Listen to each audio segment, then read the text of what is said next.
Welcome to WYCD Wicked. That stands for what you can do.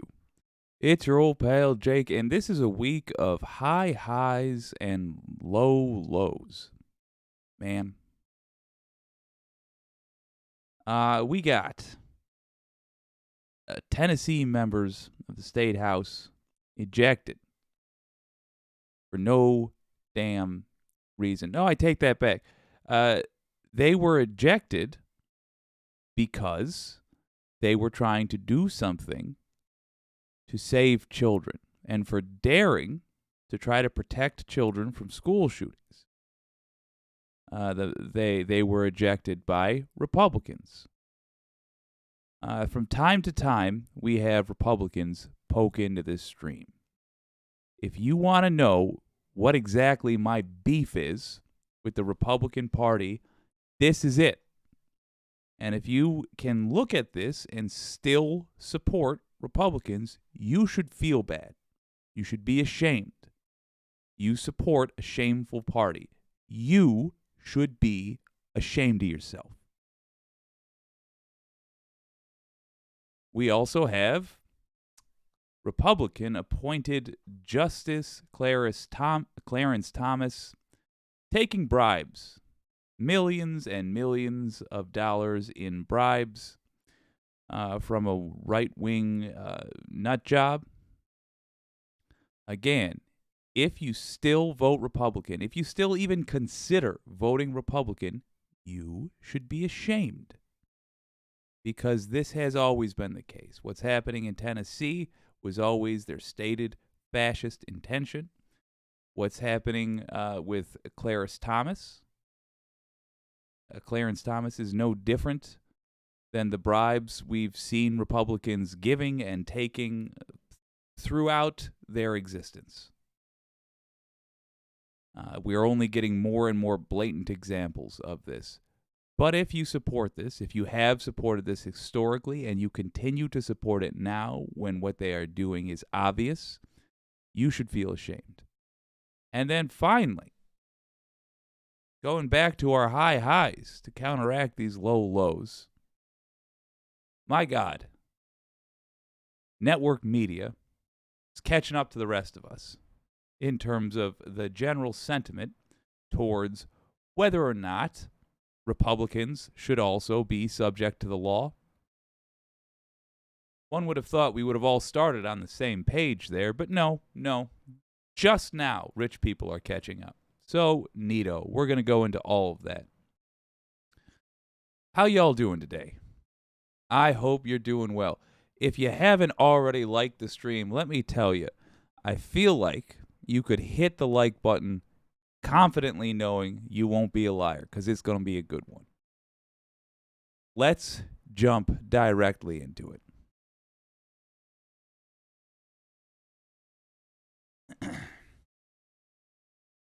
So there was recently a protest in the Tennessee House, which some state lawmakers were involved in. It was a peaceful sit-in. They literally sat on the ground and sang, "We shall overcome." For that horrific offense, because the thing they were protesting was the lack of action by the legislature to do anything about gun violence after yet another group of school children were massacred. For that grave offense, those lawmakers were arrested. And now, the cowards at the Tennessee State House, well, in Tennessee's Congress, they're expelling them. Getting rid of these lawmakers, because in Tennessee, Republicans have a supermajority. Tennessee, you should be ashamed of yourself. You should be ashamed for allowing this to happen. Even if you're a lefty in Tennessee, carry a little bit of guilt on your shoulder for losing this fight, because your loss is going to get children killed. It sucks to hear. I know. And if you fought against this, pat yourself on the back as well. And in 2024, your old pal Jake's going to be helping you. There's the upside. But you should still take a moment and allow yourself to feel shame for your state conducting itself in this way. Look at CNN's coverage.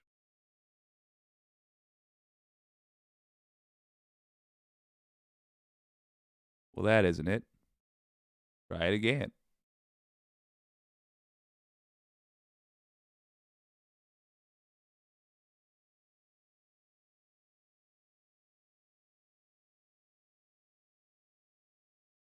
In the Tennessee State House, they have just voted to expel State Representative Justin Jones. This is because of a disorderly protest that he and two other Democratic colleagues held last week in the wake of the shootings in Memphis, Tennessee. 6 people died. There were a lot of people who were very angry about those 6 murders. They converged on the Capitol. 3 of those state representatives, 3 Democrats, Justin Jones, Justin Pearson, and Gloria Johnson, were disruptive on the floor of the State House. One of the 3 has now been expelled from the State House, and the votes on the other 2 will happen imminently. Let's go to Ryan Young. Ryan, they did it. I have to say, it seems like a rather harsh punishment for being unruly on the floor of the State House. But when you have a supermajority, your party can do whatever it wants. Absolutely, Jake. I'm not surprised by this. Based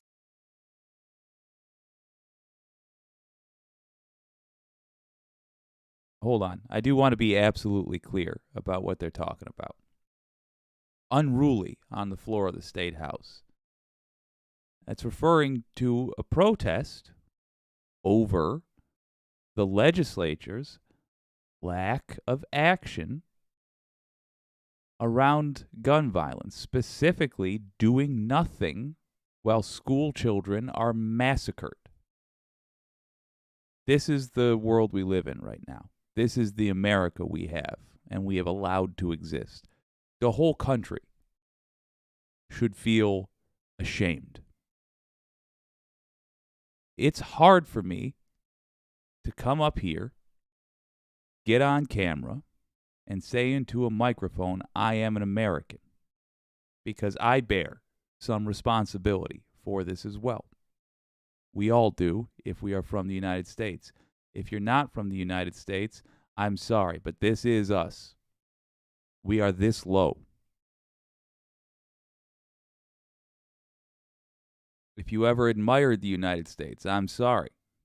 Clearly, we aren't what you thought we were. We're working on it. Now let's handle this. If you are from Tennessee, make it clear to God and everyone else what is going on and why. Tell your friends, tell your family. Have arguments over this. Break friendships over this. I don't give a damn. Don't allow this to stand. If you're from anywhere else in the world, let's start with this United States, which needs the quickest work before we do anything else. If you are from anywhere else in the United States, point to this. Don't let this go by without everyone who votes for Republicans knowing exactly what's happening. School shootings are a problem in America. We can't stop our children from being massacred in their classrooms.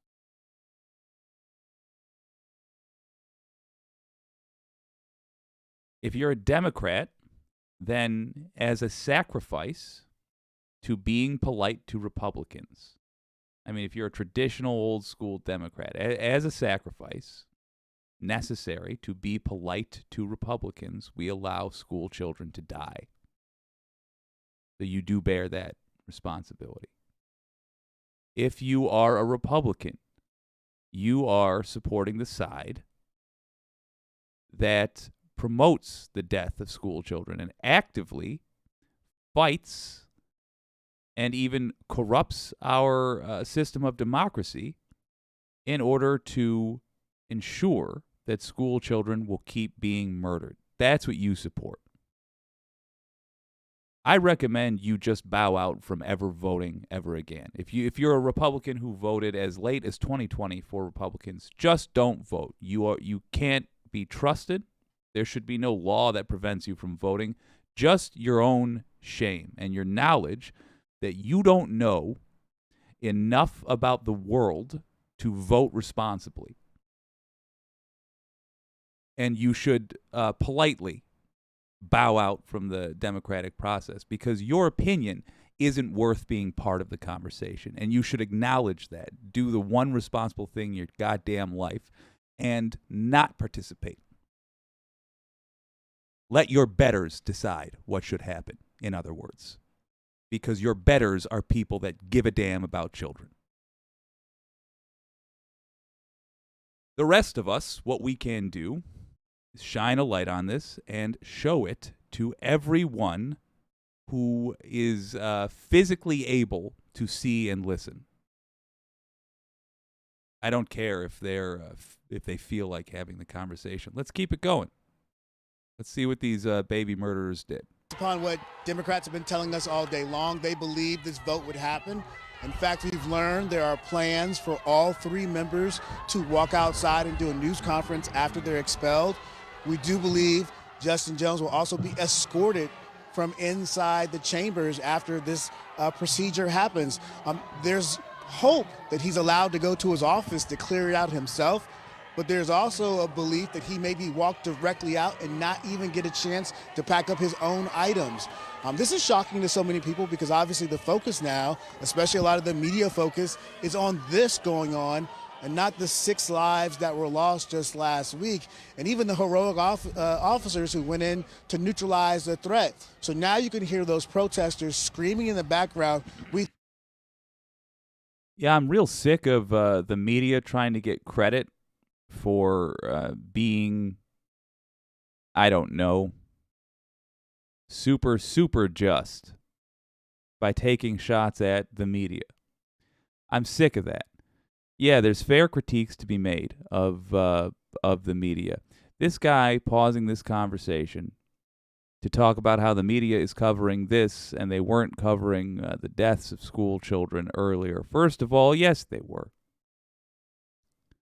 Second of all, it misses the point. How often do we see this story? Did we need it to be worse than Uvalde, where cops just waited outside while children bled out? Did we need it to be worse than that to learn our lesson? What was new about this? Not a damn thing. Except here we see the cause of the problem, and CNN is taking time to whine about it. So I'll whine about CNN. Why not? Because I'd like you to understand how effed up that is. I'd like you to know who's telling you the news here. This is the problem, what we're seeing right now.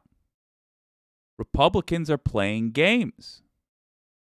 The Tennessee legislature right now is playing games instead of addressing the problem. In fact, it's even worse than that. They're degrading democracy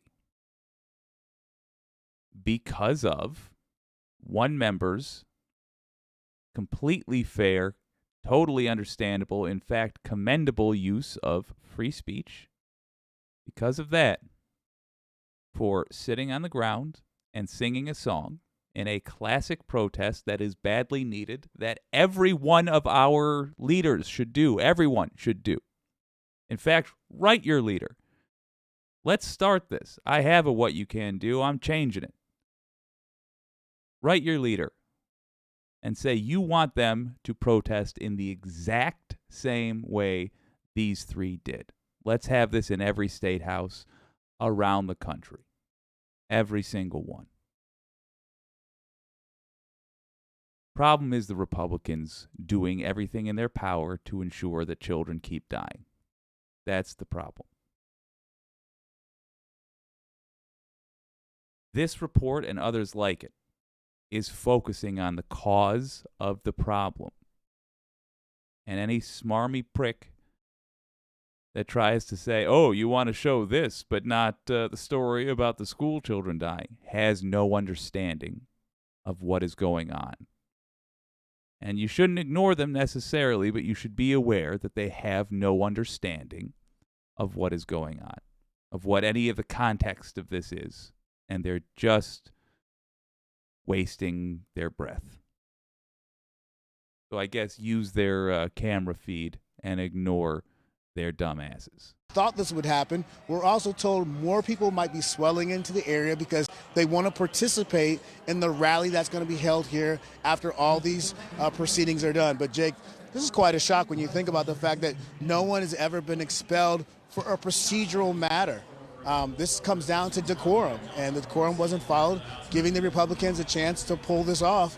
And like you've noted earlier, these members will have a chance to run for their seat again. So we might be back in the same situation with these same members back here in a few months after they probably will get expelled today. So there was a motion to adjourn, but that has been defeated, and they are now the Tennessee State House after expelling Representative Justin Jones, who you saw there in the white suit, who was holding up a fist a second ago. They are now proceeding to House Resolution 64 to expel State Representative Gloria Johnson.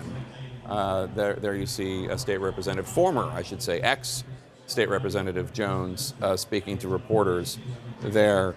And Ryan Young, it is shocking, as you note, the idea that what has motivated a state legislative body in Tennessee a week after this horrible attack on a Christian school where a disturbed person entered with guns, killed 3 9-year-olds, killed 3 faculty and staff members before police officers, law enforcement from the Memphis area bravely charged in and killed the shooter. That what has actually prompted action is the fact that 3 State House Democrats were unruly on the floor of the State House. And look, obviously they violated the rules. Obviously they were disruptive and unruly. And I'm not saying that they shouldn't be punished, but it is just stark. You see, I believe that is Gloria Johnson there on the left, State Representative Gloria Johnson, a Democrat. The action that they're taking right now is to disenfranchise hundreds of thousands of Tennesseans who will now not have state representation in the State House.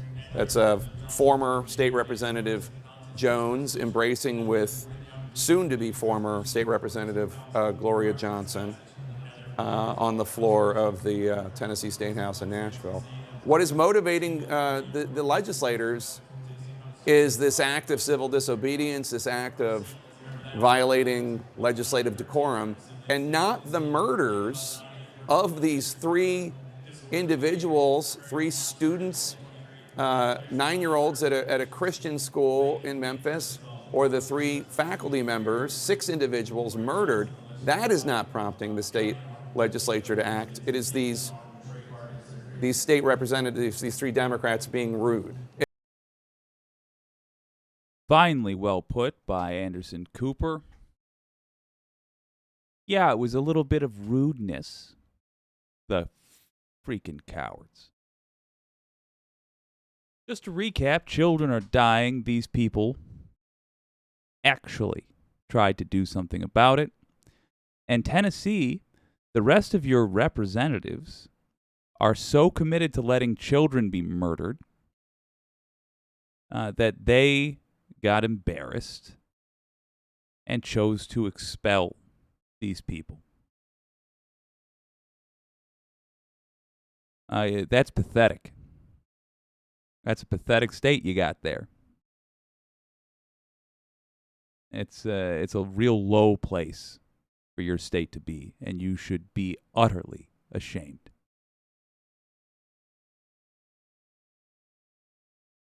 It is partially your fault, as it is partially my fault. This doesn't happen in a vacuum. Tennessee is not separate from the rest of the country's narrative. My fault too. And I'm so damn sorry.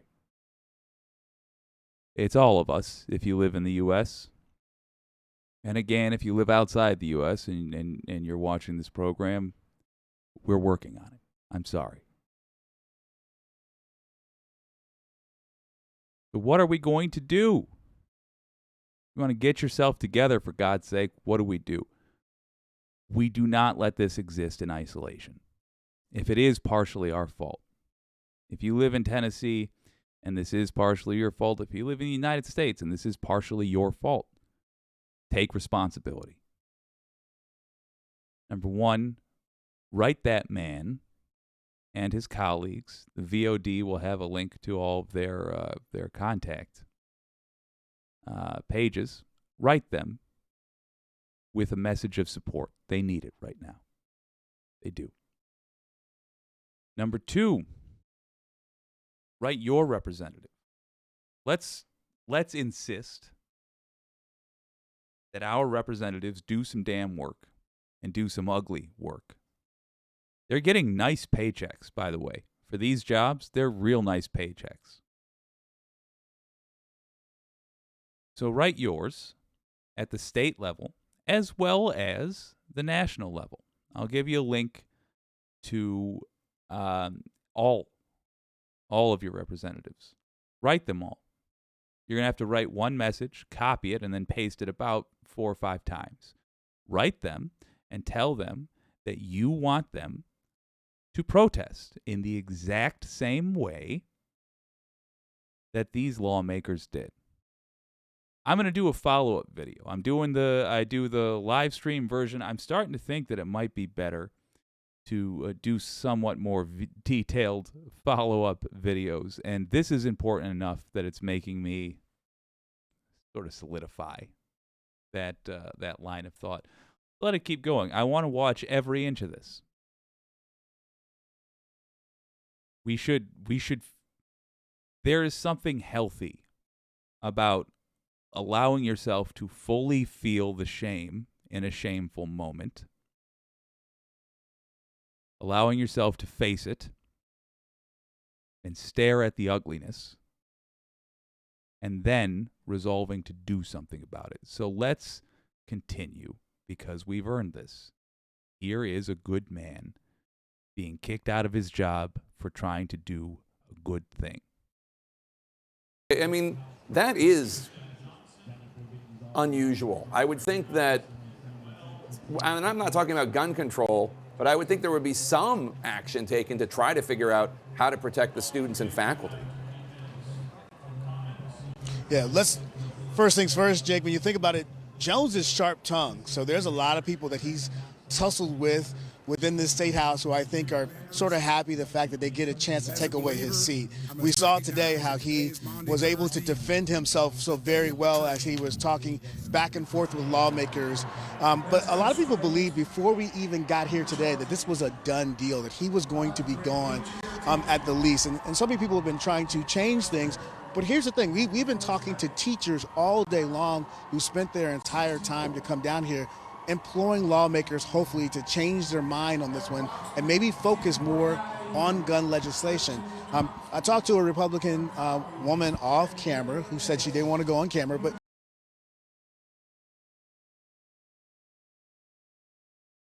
Wait a minute. Just to be clear what he said, the people who are getting shot to death at random every day around the country, the people that are getting their brains blown out en masse, they came and they politely asked their legislature. Actually, I don't know if they politely did, and I don't care if it was polite. They came and they requested that their legislature not kick out one of the few who's advocating that they get to live. That's what they did. And Tennessee, your representatives chose to ignore them. That's who you have representing you. Is that an accurate representation of your beliefs? To ignore your fellow Americans that are getting murdered, who've come and asked that your representatives stop that from happening. Is that an accurate representation of your beliefs? If not, 2024 is coming up quick. And maybe keep that in mind. She said the whole idea here, look, we live in the South. I don't expect them to take away our guns, but she wanted to see something change to make school kids safe. And so we heard that over and over from people saying maybe the Republican, Democratic talking points needed to go away just a little bit in order to make some sort of space here to help children out.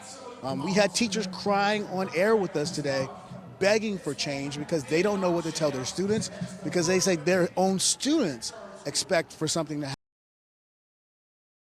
For the record, he said Republican and Democratic talking points need to go away. No, just Republican talking points. Credit where it's due. At all times. That doesn't just mean your old pal Jake lets something go, or your old pal Jake says, credit where it's due, I'm going to say something nice about this Republican. It also means, with bullshit like that, we clarify. Republican talking points need to go away in this conversation. Republicans are 100% guilty in allowing these children to die, allowing teachers to die. That's a Republican problem. What the Democrats are guilty of is only not fighting them hard enough. So no, not talking points from both sides need to go away. No. Democrat talking points need to get harsher, louder, and more frequent. In fact, I would say constant. Republican talking points need to go away. This is fair. Just because one side is insane and is acting like it does not mean the other side needs to take equal concessions. They're already acting sane. So don't both sides this with that nonsense. Happen in school now. It's that sad fear that we should be dealing with front and center, according to the protesters who came here. And then you have this action taking place, a change in state history, really, when you think about how this is going to move forward. And of course, with that Republican supermajority, they make the rules. And so these three lawmakers pretty much challenge that rule governing body, and decorum is going to win out in this one in terms of them being able to make this change. Now, you hear people on the floor right now saying this is a change for America and democracy, and that's something that we're going to think about moving forward. Holly, what is your reaction to what we're seeing here on the side, on one side of the screen? On the left, you see State Representative Justin Jones in his white suit holding up his fist. He was there for a second outside the chamber. He has been ejected. He has been expelled from the state legislature for the unruly behavior from last week. And we see on the right side of the screen State Representative Gloria Johnson, who is about to be expelled. Holly, are you surprised that this is what the state legislature is choosing to act on, even though 6 innocent people were murdered in a Tennessee school, in a Christian school, and that would seem to me, just as a citizen, to be more offensive than the rude behavior we saw? No, I'm a native Tennessean, and I'm sadly not. This is not a surprise to me. It's very upsetting to me as a Tennessean. What this is about is the fact that the Republican supermajority has never liked Gloria Johnson. They don't like Justin Jones, and they don't like Justin Pearson. I just want to highlight that lady has the right idea. She said, this is upsetting to me as a Tennessean. Good. Good. It should be. Even on a network like CNN, occasionally you get somebody with some freaking principles, which we desperately need a return to. I don't think we ever actually had them in the U.S. We need to invent some and then follow them. Yeah. You should feel personal shame. And in this case, honest to God, we all should.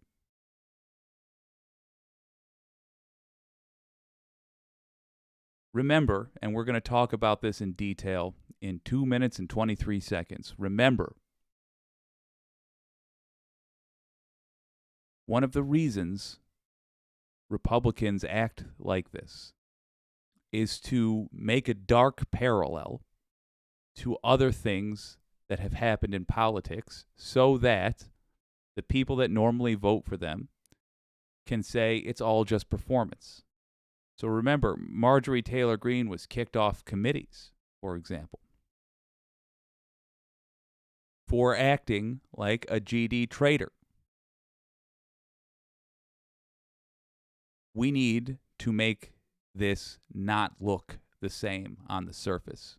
And the way to do that is to make sure we don't react the same way that Republicans reacted. MAGA made it into a big deal. Traditional Republicans did nothing. That means progressives need to make this into a big deal, and we need to make sure our cowardly centrists get poked, prodded, shoved, screamed at, harassed, hollered at, generally made uncomfortable until they get on board. And yes, let me underline that rather than walk it back. Harassed every moment of their lives. Not illegally, no threats, but made uncomfortable. Called a coward, called lazy, called useless, until they join in solidarity with that guy and his two pals.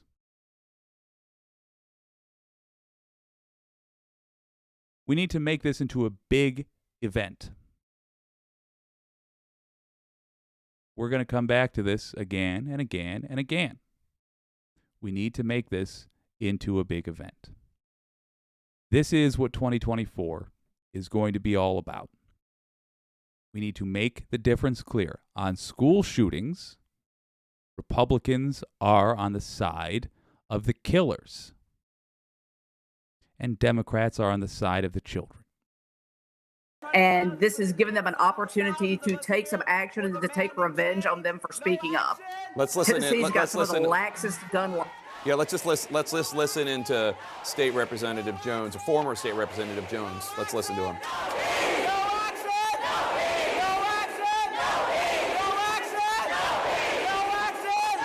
I think I love it. Let's support the others who are still in there.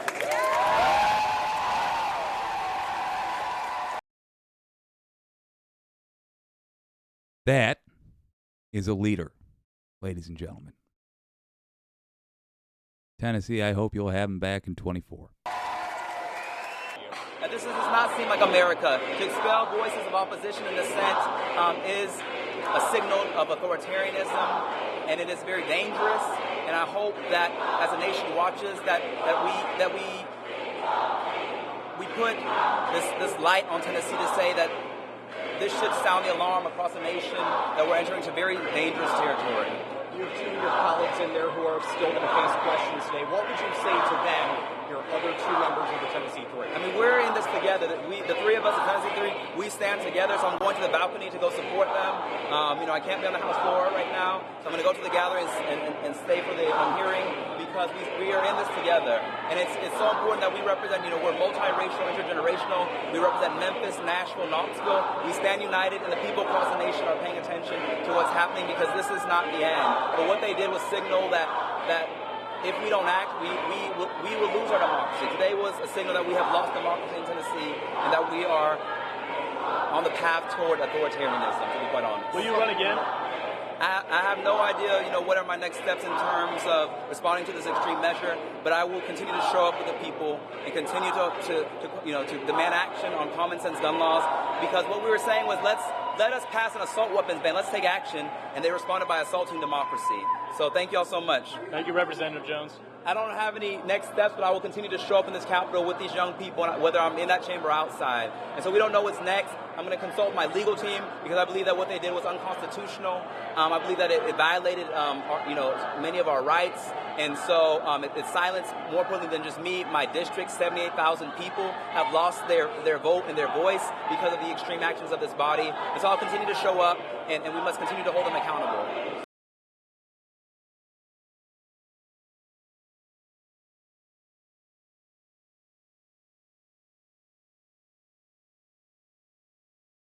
Shameful.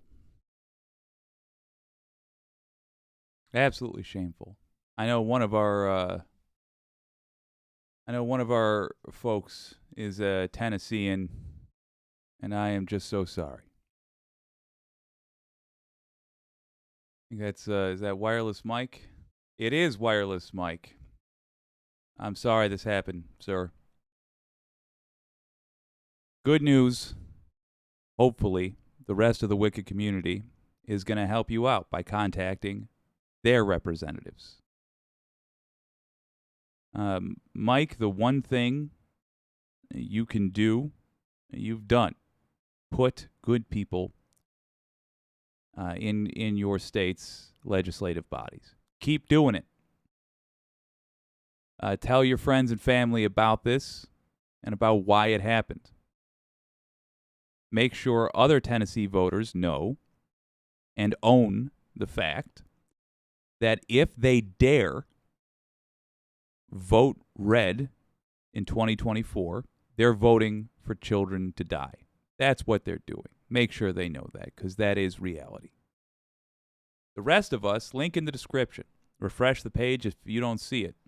Under the notes, the show notes for this story, contact your representatives. Want to know what to do? I'll tell you right now. Tell them you want them to protest this. To protest it. Tell them you want them to speak out against this. Tell them you want some GD hay made of this.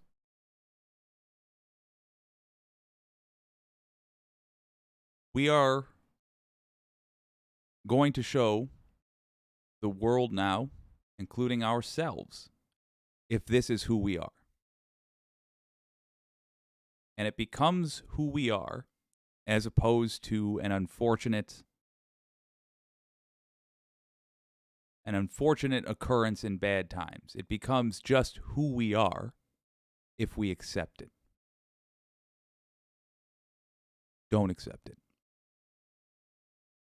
We're better than that.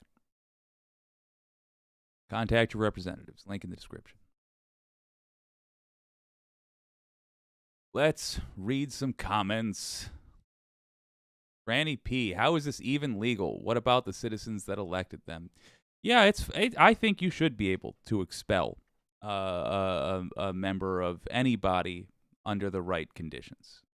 I think if they're acting in bad faith, etc., etc., and obviously these are not those conditions.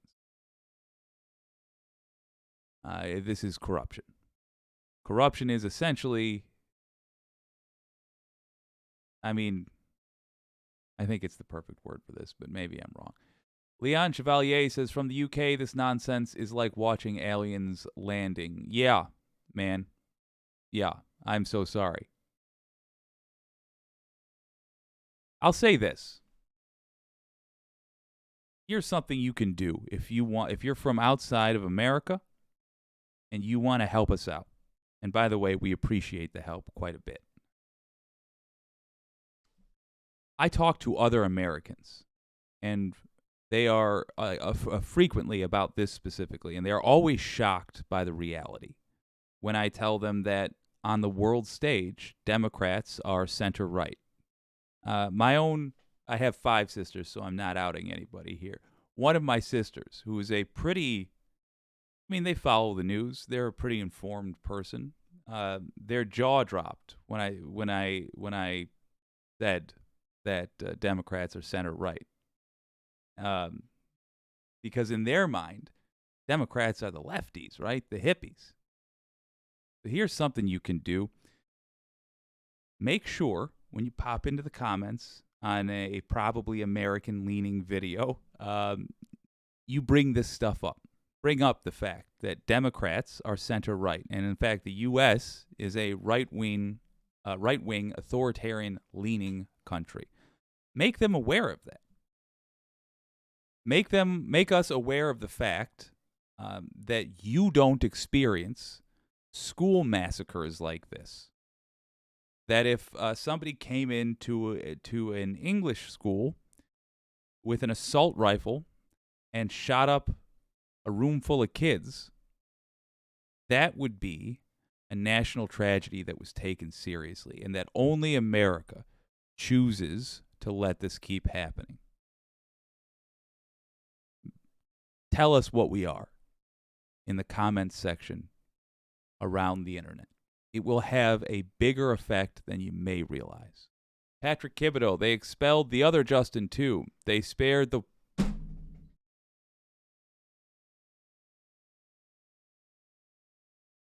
They expelled the other Justin too. They spared the white woman. I know, shocking, he says. This becomes who we are if we allow it. Contact the Justins. Tell them you support them. Contact your representatives. Tell them you expect them out dealing with this. Rob Cherry, it's a little on the nose who did and did not get kicked out. Yeah. Laura, sorry, Jake, I'm not feeling guilty. My first election, I voted for Anderson. I've been swimming against the stream all my life. You guys are catching up. No offense. Just saying. Fair enough. Your hands are clean if you have voted against this your whole life. You still have a responsibility to advocate. Whatever we have done has not been enough. I voted against this. I don't live in that state, but I have voted every time I could for people against this mentality. I have marched in protests at the risk of my career. I took up a career to inform people. I've literally dedicated my life to this. And I'll tell you, you may feel that you can wash your hands of the guilt entirely. But I don't for myself. Because whatever I did was not enough. Definitionally, whatever all of us did was not enough. And children are still dead. So if you feel, okay, well, you voted correctly, fair enough. There's an argument to be made there. Keep voting the way you vote. Do what you got to do to keep your energy up. And bear in mind that whatever we're doing collectively, more needs to be done. So do more if you can. Franny P. They are not embarrassed. Yeah. Leon Chevalier says it's not your fault. No, it is. It is our fault. I don't care if you feel like you're a good guy. We all live in a country where children are allowed to be killed. It is our fault. And we have to accept that. Like grown-ups who take responsibility for the safety of the children in their community. If we have a system where we feel polite conversation is exchanged and we eventually arrive at the right decision, well, it's taking us so long to arrive at the right decision that children are dying. It is, look at me, it is our fault.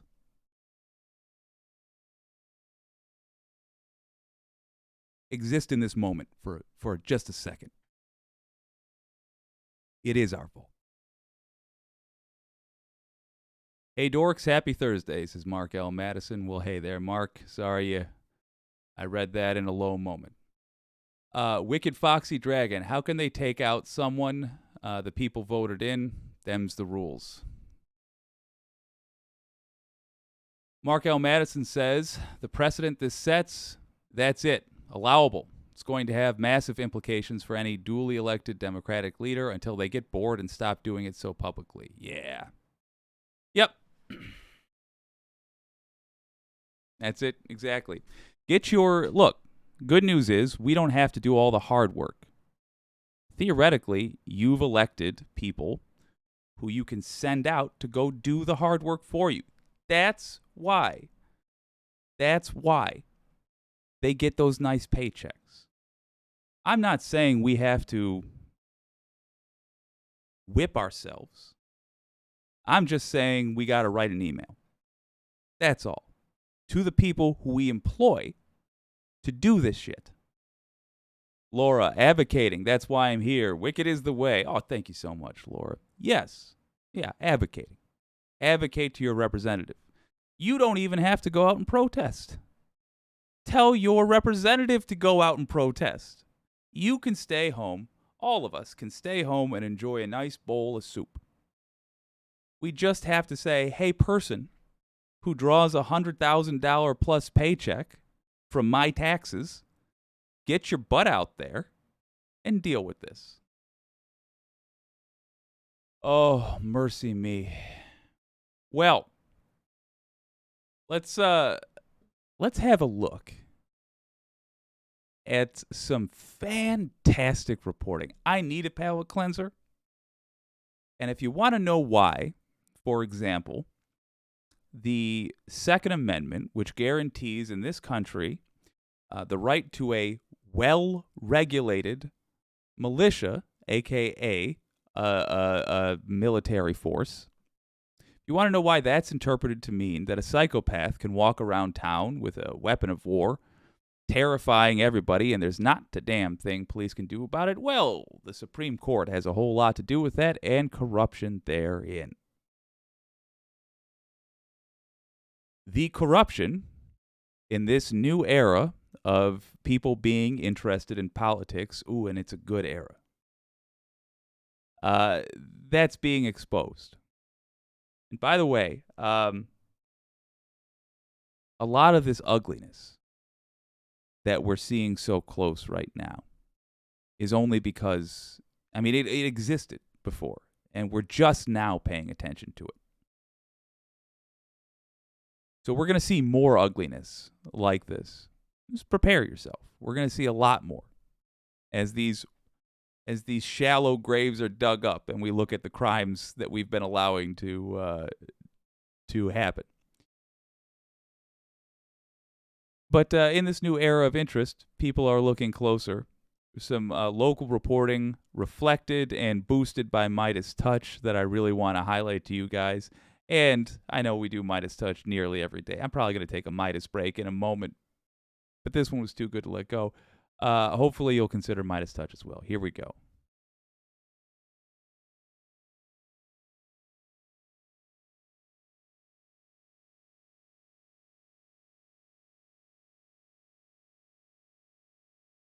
I'm Ben Meiselas from the Midas Touch Network. A bombshell report has just dropped by ProPublica, which shows that the right-wing extremist Supreme Court Justice Clarence Thomas, who's been responsible for some of the most horrific decisions taking away the rights of Americans, and particularly the Correction here. Okay, never mind. Not local reporting. I thought it was. I thought the person who did the digging here was a local station. But oh well, ProPublica it is. Right of a woman to control her body, that Justice Thomas has been receiving millions of dollars in lavish gifts from a far right-wing millionaire donor named Harlan Crow, which Clarence Thomas was not reporting on his judicial disclosure forms as he was required to do by law. In other words, Supreme Court Justice Clarence Thomas, the right-wing extremist judge, has been engaged in a more than 2-decade-long crime scheme of receiving these lavish gifts, in addition to engaging in horrific and heinous unethical conduct. And so this ProPublica article begins by talking about a trip that Justice Thomas took in 2019 where he went island hopping with Harlan Crow in Indonesia. And there are photographs. ProPublica has got its receipts. And the way ProPublica did this incredible research, since Justice Clarence Thomas did not disclose it as he was required to do by law, they got records from the Secret Service, because when the Secret Service travels, those records are public when they travel with him. They got records. I do have to just say, just take a moment, and yes, this is corruption, and yes, there's all kinds of problems we're going to have to deal with, but I do want to just say, this is the kind of corruption that warms my heart. Did Clarence Thomas do awful things? Yes. Is Clarence Thomas in a second or in a 2 or 3 degrees of separation way responsible for the deaths of Americans, I'm sure. But I do have to say, it's nice that this is not a bribe to cover up an affair he had while his wife was pregnant. It's nice that this is not a secret family living in a I don't know, a cheap hotel somewhere that he's trying to keep off the records. No, he's taking vacations. He's walking around in Bermuda shorts, feeling the sand between his toesies. Okay. This is, I mean, we got to punish it. We got to change the way our system works. Yeah, yada, yada. But it's heartwarming. Good old-fashioned traditional corruption. Thank you, Clarence Thomas, for being the right kind of gross. From the employees at the yacht that transported Clarence Thomas, from the plane manifest. So they pieced this all together, and Harlan Crow even issued a statement, again, denying that influence of any sort took place. Yeah, right. I'll read you Harlan Crow's statement, but this reporting is firm. So going back to this 2019 trip in Indonesia, just take this one trip, for example. Justice Thomas was taken there in a private jet, a Bombardier Global 5000. He then went on Harlan Crow's yacht to do the island hopping. Here are the photographs of this trip. This trip alone would have cost Clarence Thomas $500,000. So a $500,000 gift alone in just 20. It may be the right kind of corruption, but there sure is a lot of it. Holy crap. 19 from this Harlan Crow to. And also, for the record, I'm joking when I say the right kind of corruption. It's just nice that I don't feel like I gotta, I don't know, take a shower after hearing about it. It's just like, oh yeah, I could be bribed by a really nice vacation. I can at least understand how the neurons fire in your brain to say like, oh yeah. No, we definitely shouldn't put that on the financial disclosure. No. To Justice Clarence Thomas. And then for over 2 decades, Clarence Thomas. Just realized the reason, I mean, that financial disclosure form, to my understanding, there is basically nothing we can do within the law as it currently exists, and we should change. But there is nothing we can do if he does fill out that financial disclosure form and he says, look at all these vacations I take, other than politely request, but not insist upon, request that Clarence Thomas not rule in cases involving that guy. But the reason that form exists is so that the public can see whether or not people are acting corruptly. Justice Thomas, for the record, as cutesy as I'm being with him in this segment, he is supremely corrupt. If you don't recall, he ruled on a case that directly affected his wife. And he was the only person who ruled against the disclosure of certain January 6th texts, which it turns out Ginny Thomas was a part of. Who's the only one that ruled against turning over those texts? Clarence Thomas. He's corrupt. I'm being cute about him right now, but it's a serious problem. Has essentially had a luxury lifestyle subsidized by this right-wing donor, Harlan Crow. For example, ProPublica points out that they went to Bohemian Grove together, which is described as an exclusive all-male retreat in California. They would travel to Harlan Crow's East Texas ranch. Every single summer, Clarence Thomas would stay for over a week. God damn it. It's so hard to stay mad at him. Look how happy he is. It's so hard to stay mad at him. Let me see if what the Wicked community has to say about this. See, we can't even take action like boycotts against these kinds of people, says Zix. I don't buy or build strip malls myself. Yeah, I know. Wireless Mike, quoting some reporting on Crow here. Crow, a Dallas resident, is the chairman of the board of Crow Holdings, a private family business established to manage the capital of the Trammell Crow family, according to the firm's website. Trammell Crow is a Harlan. Is Harlan. I have to say, I do love their names. Trammell Crow is Harlan Crow's father, who became one of America's largest real estate developers and landlords. Trammell Crow passed away in 2009, a favor to the world. Yeah. Noted. Thank you. Also, how interesting is it that real estate tycoons keep coming up in American scandals? Obviously, Donald Trump. Obviously, Harlan Crow, because we're talking about him right now. But also, like, in California, with their water sources, that the big scandals over that. That's what Chinatown was based around. The actual real scandals, not the thing with the kid and all that, and the nose. But the water scandals. Currently, Arizona as well. Same thing. Real estate folks seem to be prone to these types of corruption scandals.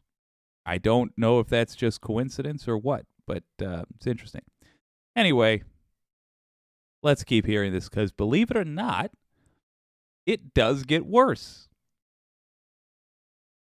Just going to drink in that happy image of Thomas one more time. God, I wish he was a good person. I really wish he was a good person, because I want to like him when I see pictures of him looking like somebody's grandpa like that. I want to like him, but I really don't. And sometimes weeks at a private resort for free owned by Harlan Crow in the Adirondacks in New York, something called Camp Topridge. And look, there's even a painting when you go into Camp Topridge. And look who's in that painting. That is Justice Clarence Thomas. That is Harlan Crow. Who else is in that painting? Oh, that's Leonard Leo, the main donor and the leader of the Federalist Society, is in that photo. If you don't know, the Federalist Society is it's an organization that makes things like MAGA possible. They are, when you have MAGA people coming up with conspiracies about secret elites controlling things, what they're actually describing is what the Federal Society is in reality. And like all of these wacky conspiracies, the reality is simply too boring to make a good conspiracy out of. Functionally, it operates the same way. They come up with legislation, they pitch it to lawmakers, and they're friends with lawmakers, and they themselves are often lawmakers. And so they get their wacky legislation passed. They play around with American government. But there's not a secret pact with like a blood sacrifice or anything that makes for a really juicy creepy pasta that you can share around the internet. It's just rich assholes who are ultra conservative. That's it. Oh, who else is in that photo? Oh, is that Mark Paoletta in the photo? Yeah, that's Mark Paoletta, who was the former general counsel for the Office of Budget Management, Office of Management and Budget within the Trump administration. And Pauletta's basically served as the PR flack, if you will, for Clarence Thomas and for the Supreme Court, saying that the Supreme Court should be immunized from any ethics rules and from further ethics disclosures, that they should have their own rules in and of themselves without any further oversight being conducted of them.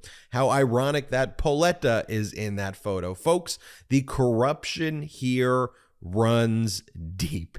It runs deep. Look, from an ethical standpoint, federal judges are guided by ethical rules which say even the appearance of impropriety would be unethical if you continue to be on a case where there's an appearance of impropriety. Taking gifts would be an appearance of impropriety that would taint your judicial temperament and your ability to render objective decisions. But guess what? Those ethical rules, they don't apply to the Supreme Court. Why? Because the right-wing Supreme Court justices, led by John Roberts, don't want them to apply to them. Ooh. However, I almost had the guts to try to correct Knock 'em Out Pete, but yes, I'm glad he said that. So just for the record, just to underline what he said, it would be unethical. It, in fact, is unethical by our legal definitions of what is unethical. However, the rules are such that that isn't actionable in any way. And we can change that, by the way, if we get blue enough in 2024. And speaking of getting blue, I just want to remind you to tune in this Saturday, which is going to be an extraordinarily immature stream. And there are jokes aplenty to be made about Clarence Thomas.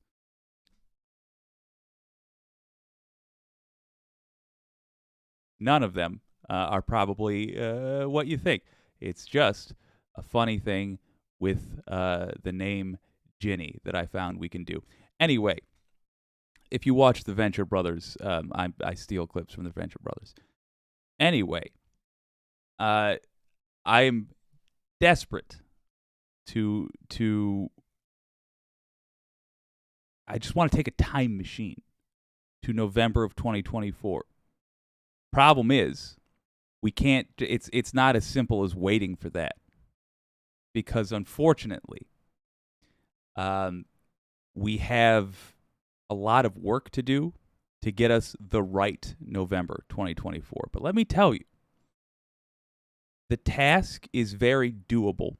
Unlike the last two elections, there's not really an element of mystery.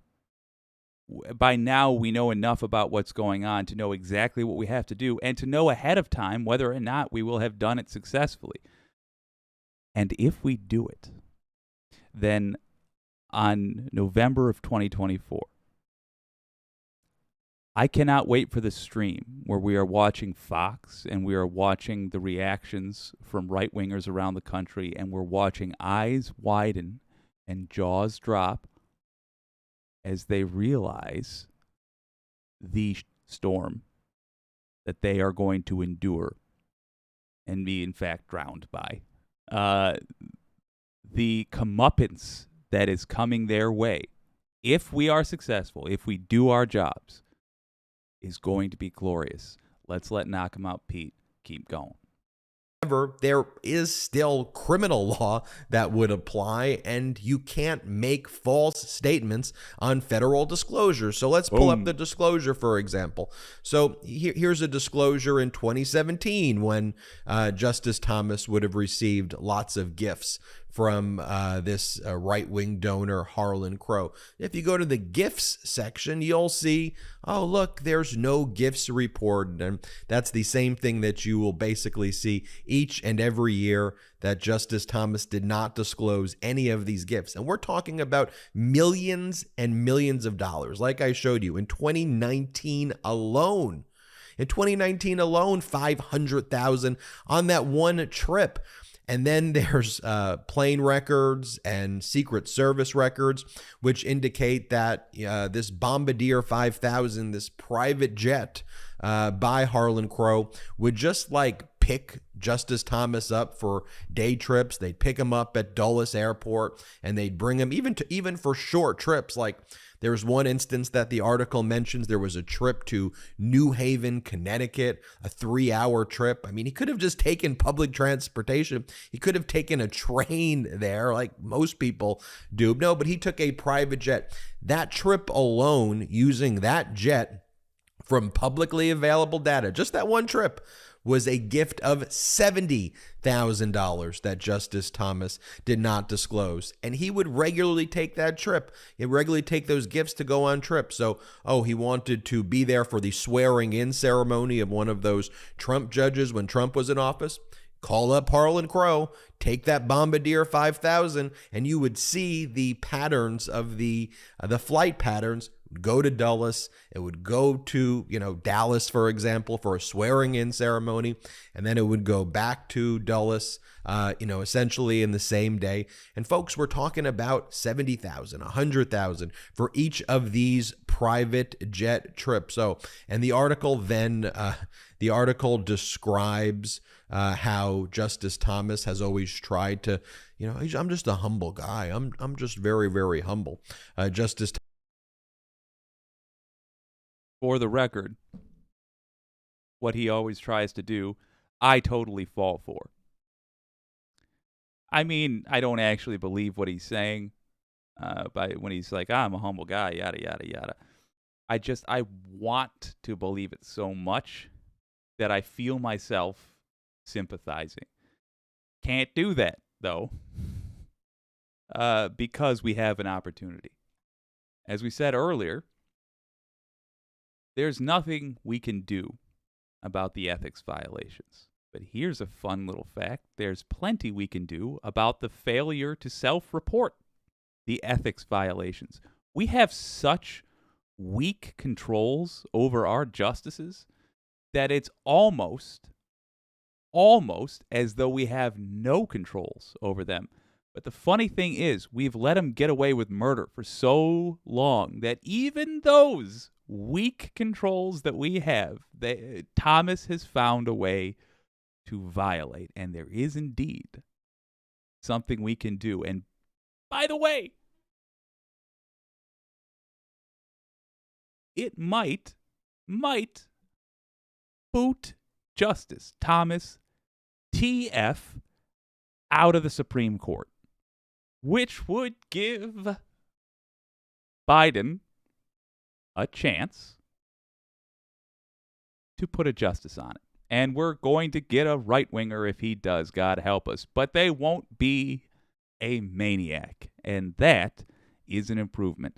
Let's let him keep going, though, talking about how Clarence Thomas tries to relate to the everyman. And I admit, it works on me, even if Thomas's version of an everyman is a cartoon. I'm a cartoon, so. Thomas would say, this was an actual quote from Justice Thomas, not in response to this article. Justice Thomas didn't respond. But Thomas previously had said things like, I don't have any problem with going to Europe, but I prefer the good old United States. Seeing the regular parts. I prefer RV parks and Walmart parking lots to beaches and things like that. I don't really like beaches and things like that. There's something normal about it. I come from regular stock. I prefer being around it. One of the great things that ProPublica also did in its report is they found these photographs of Clarence Thomas where every time they would go on these trips with Harlan Crow, these luxurious, elaborate trips where they would stay on this super yacht with staff and private chefs. It was so elaborate that Harlan Crow would make like polo shirts commemorating each of the trips. So there would be like a shirt that had the yacht on it, and by the yacht was called the Michaela yacht. And then each of these polo shirts would have like the year of the trip. So it would be like 2019 Indonesia. Okay. If you're familiar with Adam Reed, he's the guy that he does Archer, that comedy cartoon. He did C-Lab 2021. He did Frisky Dingo. If you haven't seen these cartoons, you should. They are amazing. And funny enough, Frisky Dingo, which came out in the early 2010s, maybe even before then, I'll have to look it up. But it basically tells the story of the 2016 presidential election, almost a decade ahead of time. It's bizarre how good this guy is. But this is the kind of joke Adam Reed would make. A flashback to a corrupt trip that people took, a montage of corrupt trips, and he's got a t-shirt on and a big dumb smile at every location as he's just shattering the law. Or just shattering ethics violations, doing ethics violations here and there and there and there. Every single one, a massive chunk of corruption. And he's got a shirt like, oh, God. And of course, oh, sure, the other guy's got an Oxford University shirt. Perfect. Perfect. Hey, MAGA folks.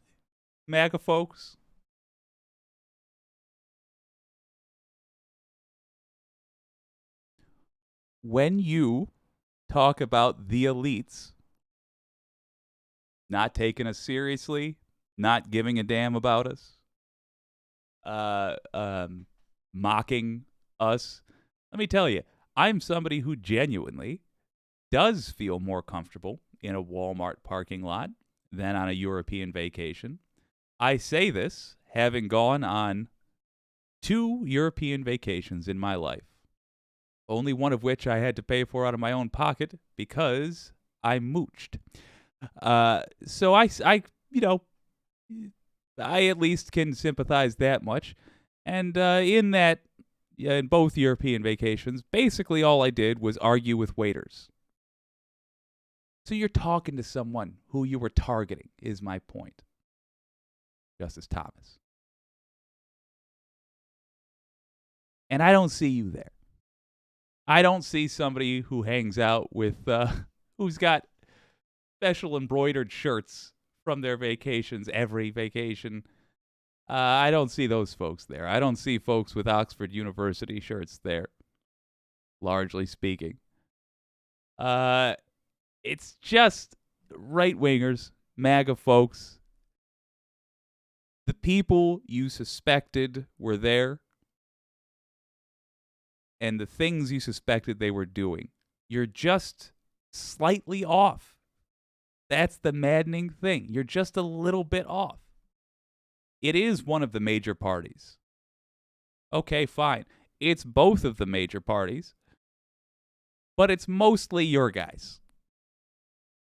It's mostly your team that doesn't give about the rules and really doesn't give anything resembling about you.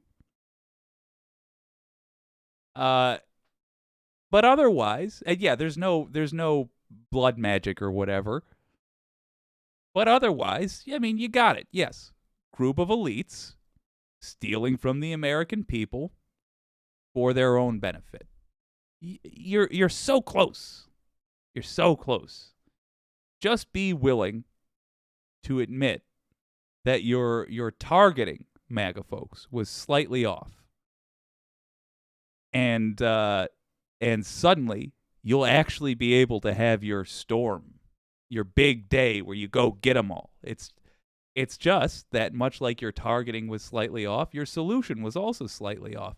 No hang Mike Pence. No gallows constructed. None of that.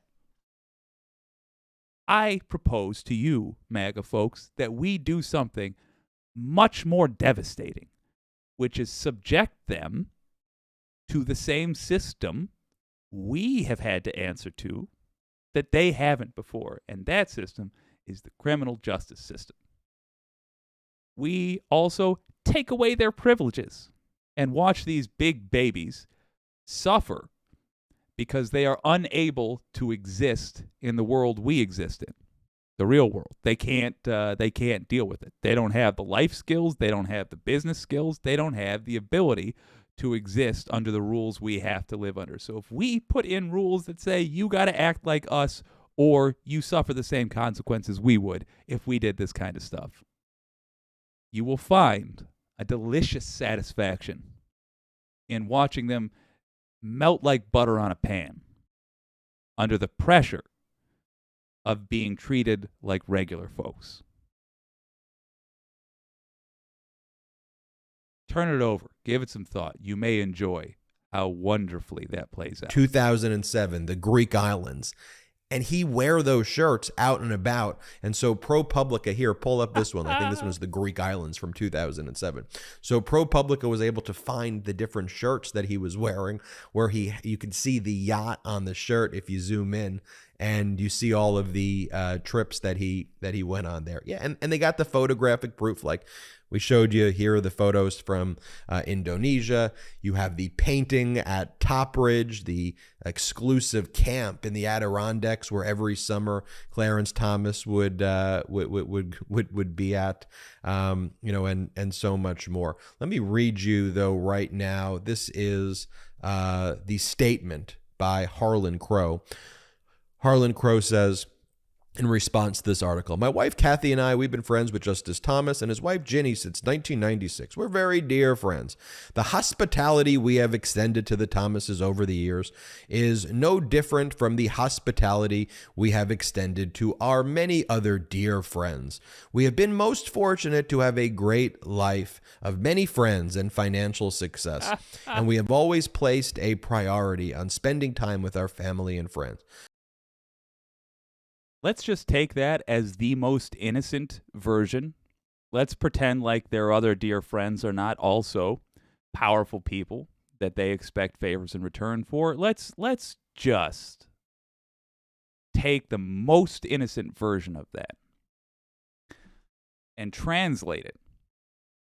I've made so much money that I don't need to live, that I can afford to pay for $500,000 vacations as a little treat for my friends, the people I like. And I can do that since 1990, whatever the hell. I've been able to do that for 30 years. That's how much money I have. Can his employees take those kinds of vacations? No. Can they afford to take even one of those vacations for themselves and their families? No. Do the people that clean those properties take those kinds of vacations? No. Will they ever? No. Does the person who does maintenance on those property take those kinds of vacations? No. Will they ever? No. Will they ever be able to treat their friends? Hell no. Even the most innocent version of this shows the corruption. I'm fine with the boss being richer than the employees. Fine. Okay. That much richer? That much richer for what this guy does. This guy didn't invent the microchip. This guy, he owns some properties. He's a landowner. He's a successful landowner. Great. But his daddy did the real business. His daddy made him rich. He's just had to maintain that. In other words, he gets to be aristocracy. Oh, my friends and I constantly take these trips. This is not an unusual way for us to conduct ourselves. Oh, good for you. I'm delighted that you got the long, very long end of the American stick. As it feels like we got stuck. Jesus Christ. Justice Thomas and Ginny never asked for any of this hospitality. We have never asked about a pending lower court case, and Justice Thomas has never discussed one. And we have never sought to influence Justice Thomas on any legal or political issue. More generally, I am unaware of any of our friends ever lobbying or seeking to influence Justice Thomas on any case, and I would never invite anyone who I believe had any intention of doing that. These are gatherings of friends. Oh, gatherings of friends. I call BS because on a 2017, well, I call BS in general, but I'll give you just an example from ProPublica. In a 2017 trip where Thomas went to Camp Top Ridge in the Adirondacks, there were executives from Verizon, PricewaterhouseCoopers, and the right-wing GOP think tank American Enterprise Institute was there. Not to mention there is a freaking painting of Leonard Leo, the leader of the Federal American Enterprise Institute, the Federalist Society. Remember, it's no different than what's happening in the Tennessee State House. Right-wingers, it's not new with MAGA. Right-wingers use real things to rile up their base, and they skew it just a little bit, just as much as they have to make the others, whoever they may be, look like the ones who are doing it. Or at the very least, to make it look like the corruption is universal and that you can just ignore when right-wingers do it, right? But again, Federalist Society, yada, yada, yada. What was that other group? What was that other group he just said? There's so many of them. PricewaterhouseCoopers and the right-wing GOP think tank American Enterprise Institute was there. So these think tanks, American Enterprise Institute, that's really no different than what the Federalist Society does. Again, it's the skewing of reality. This is a group of elites. And they do get together and make secret plans. And again, it's just skewed slightly. Those secret plans are not, they are nefarious, but they're not interesting. It's just tax us less. It's just put the pressure on these people or those people. It ends up being boring stuff that kills people. Like not regulating the lead in gasolines or not being honest about global warming. And there is corruption in just hanging out together, these people. There's corruption there. Now these people, to Justice Thomas, are just my pals. I wouldn't want to rule against my pals. You don't have to say something specific. I'm positive that they did talk about specific things. I am sure that the worst case scenario we can imagine happened. But we don't have to prove that. That's not the point. The point is that on its face, this is corruption. You don't need to turn over the rock to see if a murder happened. You see the body, and there's a rock on some smashed gore where the head should be. On its face, we can see this is not good. This is not a good thing.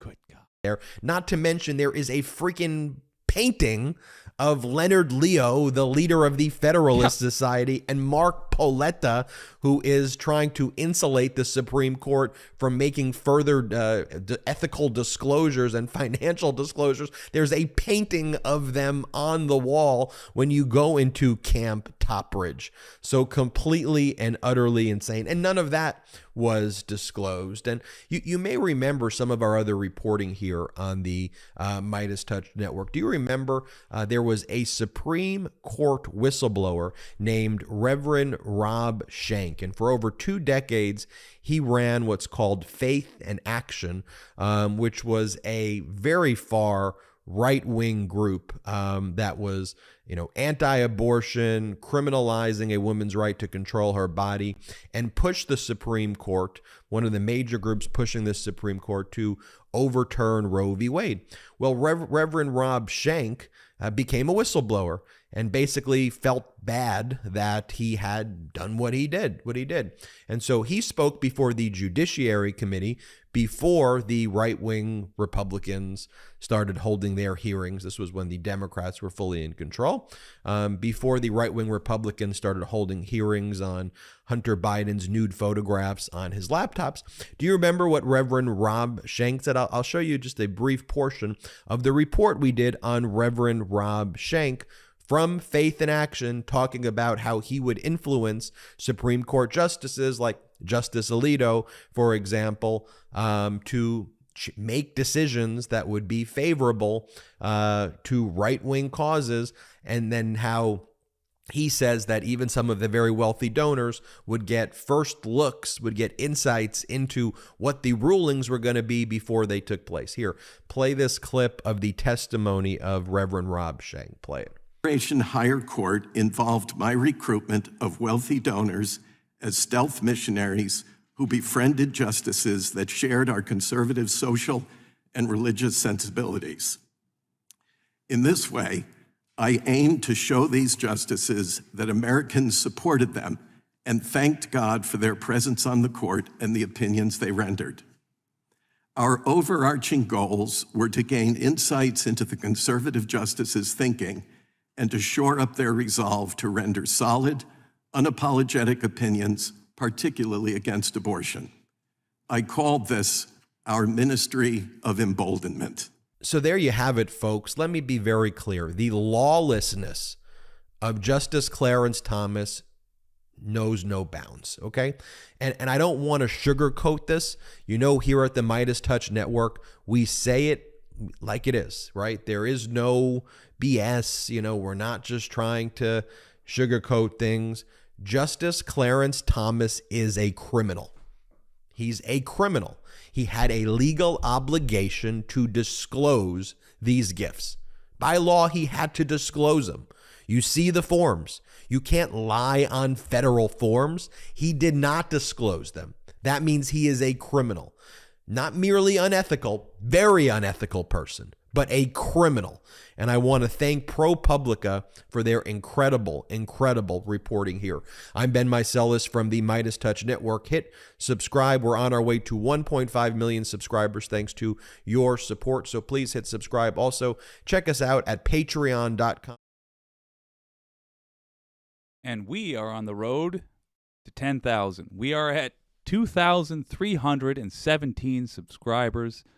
Let me tell you, folks, that floors me every time I see it. I am flattered and delighted by that fact. Let's keep it going. Get it to 10,000. I would love to have a wicked community that is robust and that can organize en masse to have some serious effects on how this country runs. You would be shocked by what a handful of people can do. And if we can get to 10,000, ooh, baby, there's a hell of a lot we can do. We're chugging along. Let's do it. Share this. Share this stream with your friends. Like it if you haven't already. Consider giving me that precious, precious subscribe if you would like to be one of the wicked community that kicks ass and changes the world for the better. We will do it. It's going to happen. I'd like you to be there with me. What can we do about this? Well, as good old Knock 'em Out Pete, a.k.a. Ben Meiselas from the Midas Touch Network, said, Thomas broke the law. As we said earlier, there are very few restrictions that Supreme Court justices actually have, but they are required to report that. They are required to report things that could be a conflict of interest that clearly counts. And the evidence is abundant. And ProPublica did the hard work already. Good job, ProPublica.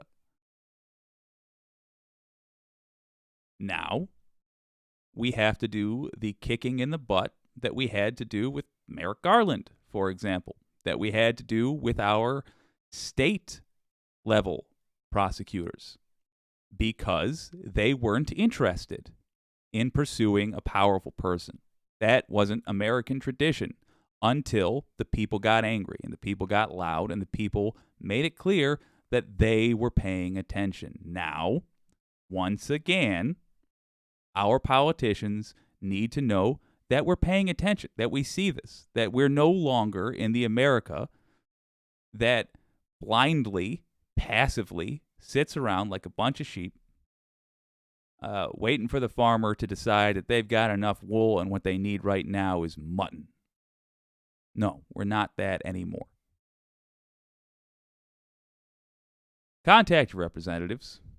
Say you want Thomas out. Say you want to hear them speaking about this. Make this a big deal.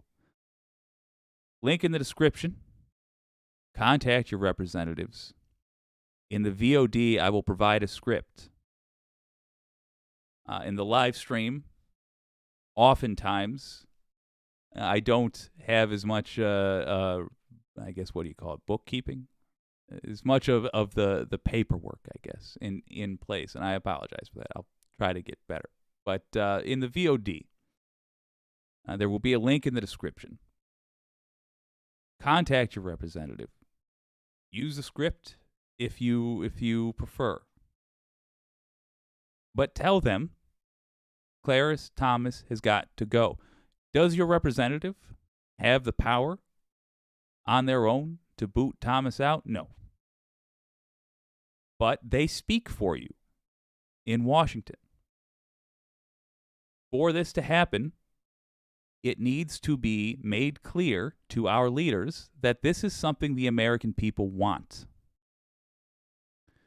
So contact your representative and tell them they must go represent you in Washington, and they must talk about this in front of a microphone.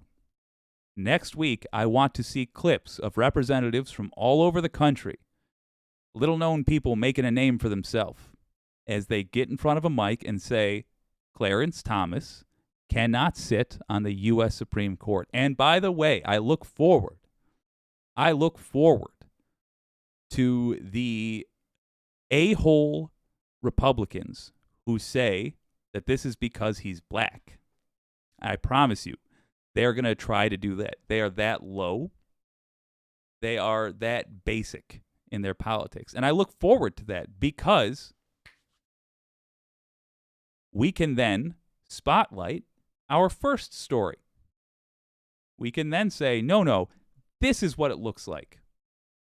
This is what it looks like to harass someone in our government and treat them differently because they are black. We got 2 Justins gone in Tennessee because they dared speak out against children being killed in school. The Republicans are so vile that any opportunity they give us to talk about them, anytime they open their mouths, we can say, great, glad you brought that up. Now let me bury you with it. I look forward to it. Contact your representatives. Tell them to speak about this. Thomas, baby, he's got to go.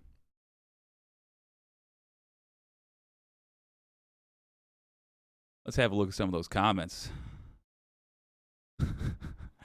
We have Mars Falcon saying he had a portable meth lab built into the side of his RV, living high on the hog. Clarence, call me Heisenberg Thomas, ladies and gentlemen. Oh, very well. Jim Green says the New York Times reported on the Thomas charade back in 2011. Has anything changed in 12 years? No. And we can take advantage of that. I suggest we do. Yeah. We can point out that he's been a corrupt guy his whole life. His whole life. To him, I'm sure he doesn't even, like in his own soul, see it as corruption. I'm sure he just sees it as the way America works. Let's relieve him of that illusion. We have, however, a little chunk of hope that I saw the other day, and it was brought by my old friend Joy Reid, whose coverage I used to disdain, but has admittedly gotten better and better as time has gone on. Yeah, she'll absolutely, at the first possible opportunity, as you guys have pointed out quite correctly, she'll tear into the genuine lefties. Okay, I accept that. I'm not happy about that, but that's a reality. But what she does real good is tear in to the corporate goons and the lazy DOJ when their corruption is obvious. And what I love seeing, and what we're getting to see these days, is for the first time that I'm aware of in U.S. history, for the first time, people are being honest about the fact that there is actually a two-tiered justice system. And people like Merrick Garland, who are extraordinarily influenced by it and by politics in general, where they are sworn not to be, that's not acceptable. And that's being played for your friends and family that only get their news from the networks. Well, here is one of the major networks saying what you and I have been saying for months and months now. And we begin with defendant Donald J. Trump, back at his Mar-a-Lago home after facing his first taste of the criminal justice system as the first American president to be charged with a crime. And yet, when it came to holding Trump accountable for his crimes against the country, like using his tiny fingers to tip the scales of our federal elections, it was not the Department of Justice that brought these charges, but rather a local prosecutor in the state of New York. And Manhattan District Attorney Alvin Bragg is not alone. In Georgia, Fulton County DA Fani Willis is said to be getting closer to making her decision on whether to charge Trump for his attempts to tamper with the 2020 election. Somehow, it is falling on these two local prosecutors to redeem the soul of America as it pertains to Donald Trump and his willingness to cheat the system to try to win re-election. In doing so, they are bearing the brunt of that heavy lift, the security risk, the risk to their reputations. And they are doing this despite the fact that it is the literal job of our federal government to protect our federal elections. And yes, the DOJ, through its special counsel, is investigating Trump over his mishandling of classified documents and the events surrounding January 6th. But not this. Remember, it was the Southern District of New York that investigated and ultimately convicted Trump's former fixer, Michael Cohen, in part for violating campaign contribution laws pertaining to this very case at the direction of individual one, a.k.a. Donald Trump. It is not surprising that former Manhattan DA Cy Vance said over the weekend that it was Trump's Department of Justice under Attorney General William Barr that asked his office to stand down in its investigation of. Just for the record, if you forgot, Cy Vance let Trump's kids go for a separate crime involving real estate fraud. I'm not a fan of Cy Vance, even though I've been hearing some awfully favorable coverage of him. But to be fair, because he is not currently in office, I haven't looked as closely at Cy Vance as some of the other cats that are currently relevant. But I just want to make it clear, this guy, he's old school in the worst ways, which is bending over backwards to not embarrass. To not embarrass, not cause a scene for the rich, but poor people. The hush money payments at that time. But why is it that when Attorney General Merrick Garland took the reins at the DOJ, that the SDNY didn't continue its investigation? Thank you. It speaks to how political the DOJ has become. And when I say political, I do not mean that in a partisan sense, but rather in a sense that they do seem to be acting with the political risks in mind. Because there really was no reason for the Southern District of New York to not pursue this case. Trump was out of office. Boom. He was not a candidate, just a U.S. Boom. citizen like you or me. The only reason not to pursue it, as I can see it, was some reticence on their part to take on this particular person, to pursue Trump in particular. And it is hard to argue that that would have been the case with any other former politician. It would be immature of me to say I told you so. So I'll sing it. I told you so. Oh, yes. Yes, sir. Get him, Joy Reid. And that brings us to where we are today, where it has been left to local prosecutors to pick up the pieces of the case, doing what the DOJ and the SDNY should have done from the start. Boom. Joining me now is Andrew Weissman, MSNBC legal analyst, former FBI general counsel, and former senior member of the Mueller probe. Andrew, it is so great to see you in person. Yes. So Last night when we were on our big set and we were all together talking about this case, my good friend Lawrence O'Donnell, the brilliant Lawrence O'Donnell, he brought up a possibility of one reason why the DOJ let it go. And it was that Michael Cohen had refused to do a full proffer of everything he'd ever done in his life, which would be the normal course. Give us all your potential crimes. So he presented that to Michael Cohen's attorney, Lanny Davis. And let me play you Lanny Davis's answer last night on The Last Word. Let me just dive on in before we hear whatever reasonable sounding thing Lanny Davis has to say. I do not care about the little bumps in the road. With the corruption we saw on display with the Trump White House, any funding Garland needed, he should have requested. If he needed an army of FBI guys interviewing, if he had to divide America into two groups, one group that works for the FBI now, and one group who is getting interviewed by the other group, then that's what we had to do. Literally, we had to do anything that was necessary to investigate these crimes. Because the obvious, apparent crimes needed to be investigated for the American people and publicly, keeping us updated as they go, for the American people to have any sort of faith in their government.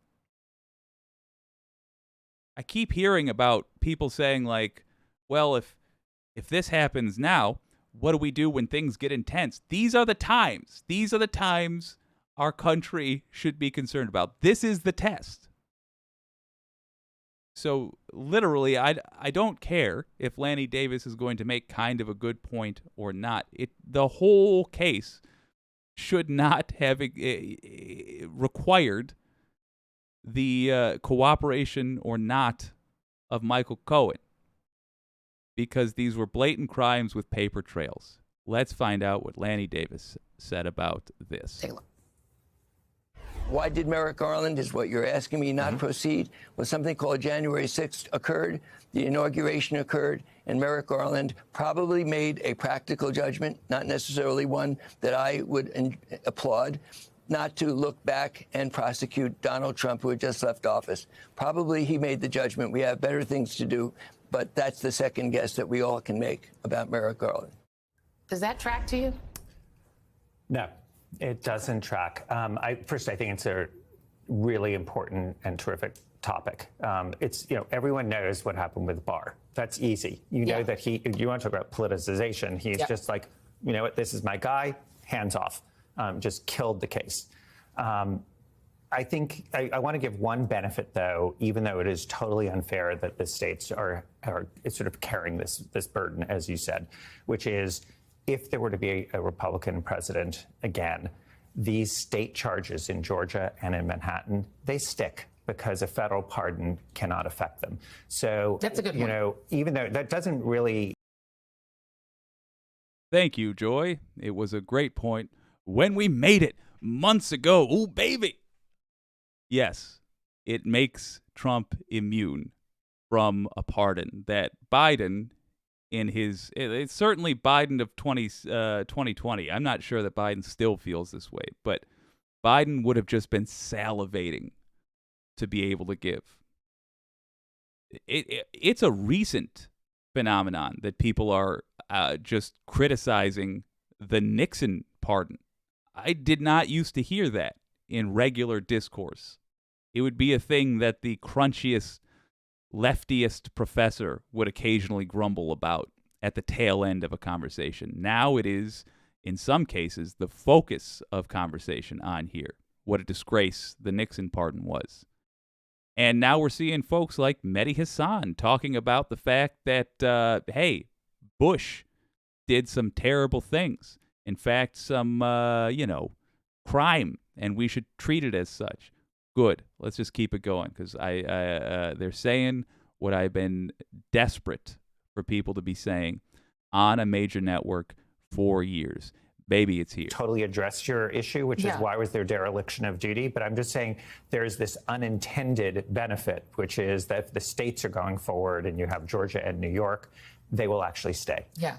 But that doesn't really, I can't imagine that was the thinking of Merrick Garland, which is we're not going to do this because I want to sort of have the state piece of this. The reason I don't think that it totally tracks is if you look at the Department of Justice and what they were doing on the January 6th case before the actual January 6th committee hearings, there was very little movement in terms of looking at the White House. There was a ton of action with respect to the people who actually attacked the Capitol. But if you look at what Merrick Garland was doing, it's not like that Lanny Davis's point is, oh, well, he was busy looking at the White House in connection with January 6th, so there's only so much they can do. They just, first of all, it's a very large department. They can actually do both. Multiple things, And isn't that a crazy idea? Isn't that crazy idea? To actually suggest that there is nothing stopping you from running both investigations. Isn't that wild? Good Lord. Been watching the networks talking about this kind of thing for now decades. And just wondering, am I crazy? Am I actually a madman? What don't I understand?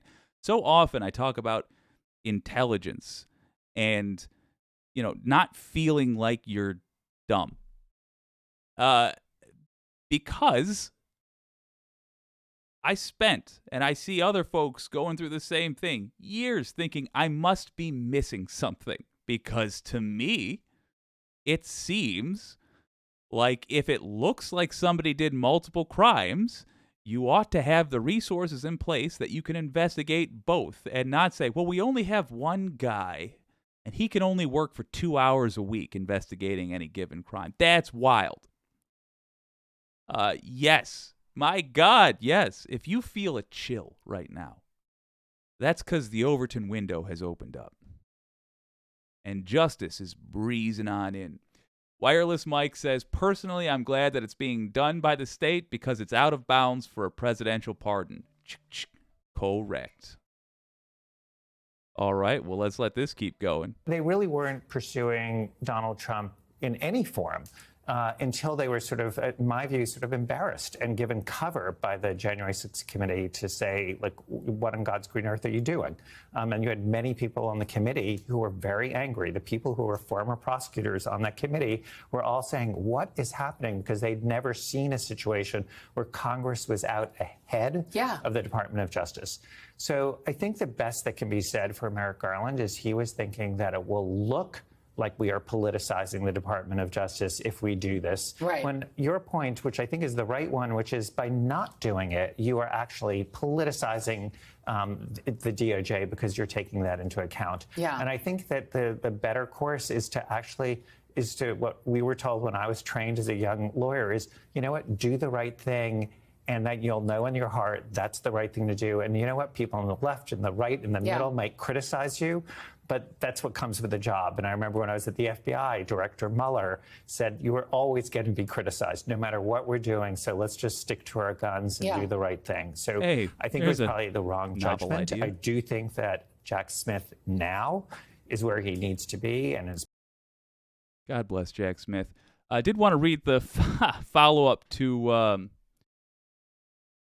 Wireless Mike, saying he's glad that it's being done by the state. Mars Falcon, amen. When folks say prosecuting Trump would be political, they ignore that not indicting for at least a dozen of the blatant crimes he has committed and often bragged about would also be political. Yes.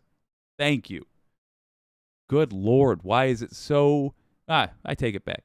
I was going to say, why is it so difficult for media folks to get this? Because they are rich people surrounded by other rich people.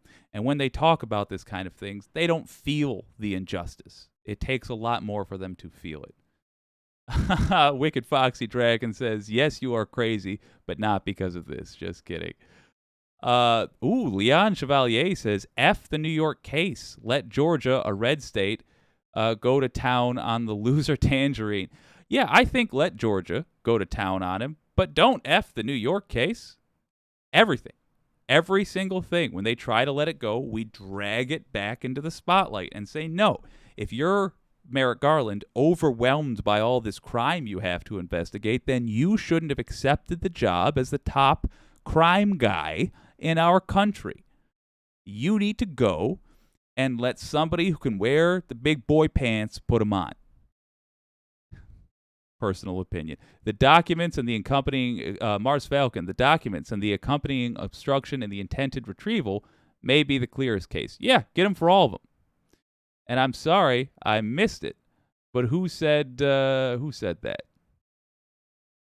Well, somebody said get them for both, and I agree. Do not hold back.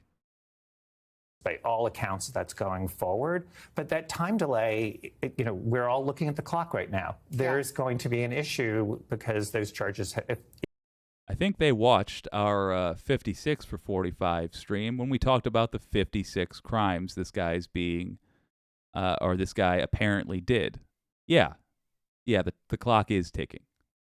And in fact, half of them, unless they are included in a RICO case, which we have no reason to believe is going on right now, we should have been told, if there is one, so that we can breathe easy and trust that yada yada justice. But look, unless there is a RICO case going on right now, about half of the crimes that Trump appears to have committed, he can't be prosecuted for any longer. If they are brought, it's not going to be for some time. That's right. And we're all going to be sitting there thinking, is there going to be a trial before the election, or is all of this going to be? Yeah, just real quick. We shouldn't have to worry about that. We shouldn't have to wonder. Boy, we're in a perfectly functioning country, so we're sitting here dealing with, the things a perfectly functioning country has to do. Will somebody that committed massive crimes, including tampering with elections, be punished before the next election? I hope so. Oh boy, and I'm just glad things are working so well. Are we that dumb? We need to fundamentally change this. First, we need to deal with this punk. Next, we need to hold up the fact that this punk was such a problem and instill protections against this very behavior. We need a new bill of protections for Americans. And we are going to campaign for specific ones starting in 2024. Before then, we might even pick some and insist our representatives campaign on those to prevent this nonsense from ever happening again. Or not at the federal level. Because these were brought too late. And I think even the appointment of Jack Smith, which to me felt like I need to put some distance, right? Like the DOJ itself, to me, as an outsider looking in, should have had within it the capability of doing this investigation without adding this layer in between. When you add the layer, that means Jack Smith had to get up to speed. I think it was overseas when he was first appointed. He was. And so you then have to have him get up to speed on the case. Then you start this investigation, which then delays it. And to your point, we are looking at the possibility that this state trial goes in January, right? As the Iowa caucuses are happening, right as New Hampshire is happening. And that in between now and then, Trump could have already been, in the E. Jean Carroll case. You could have witnesses on the stand for that. You could have the Georgia case coming. It's like, I feel almost as if Garland's DOJ has created a train wreck in trying to prevent politicization. Yeah, it'll remain to be seen.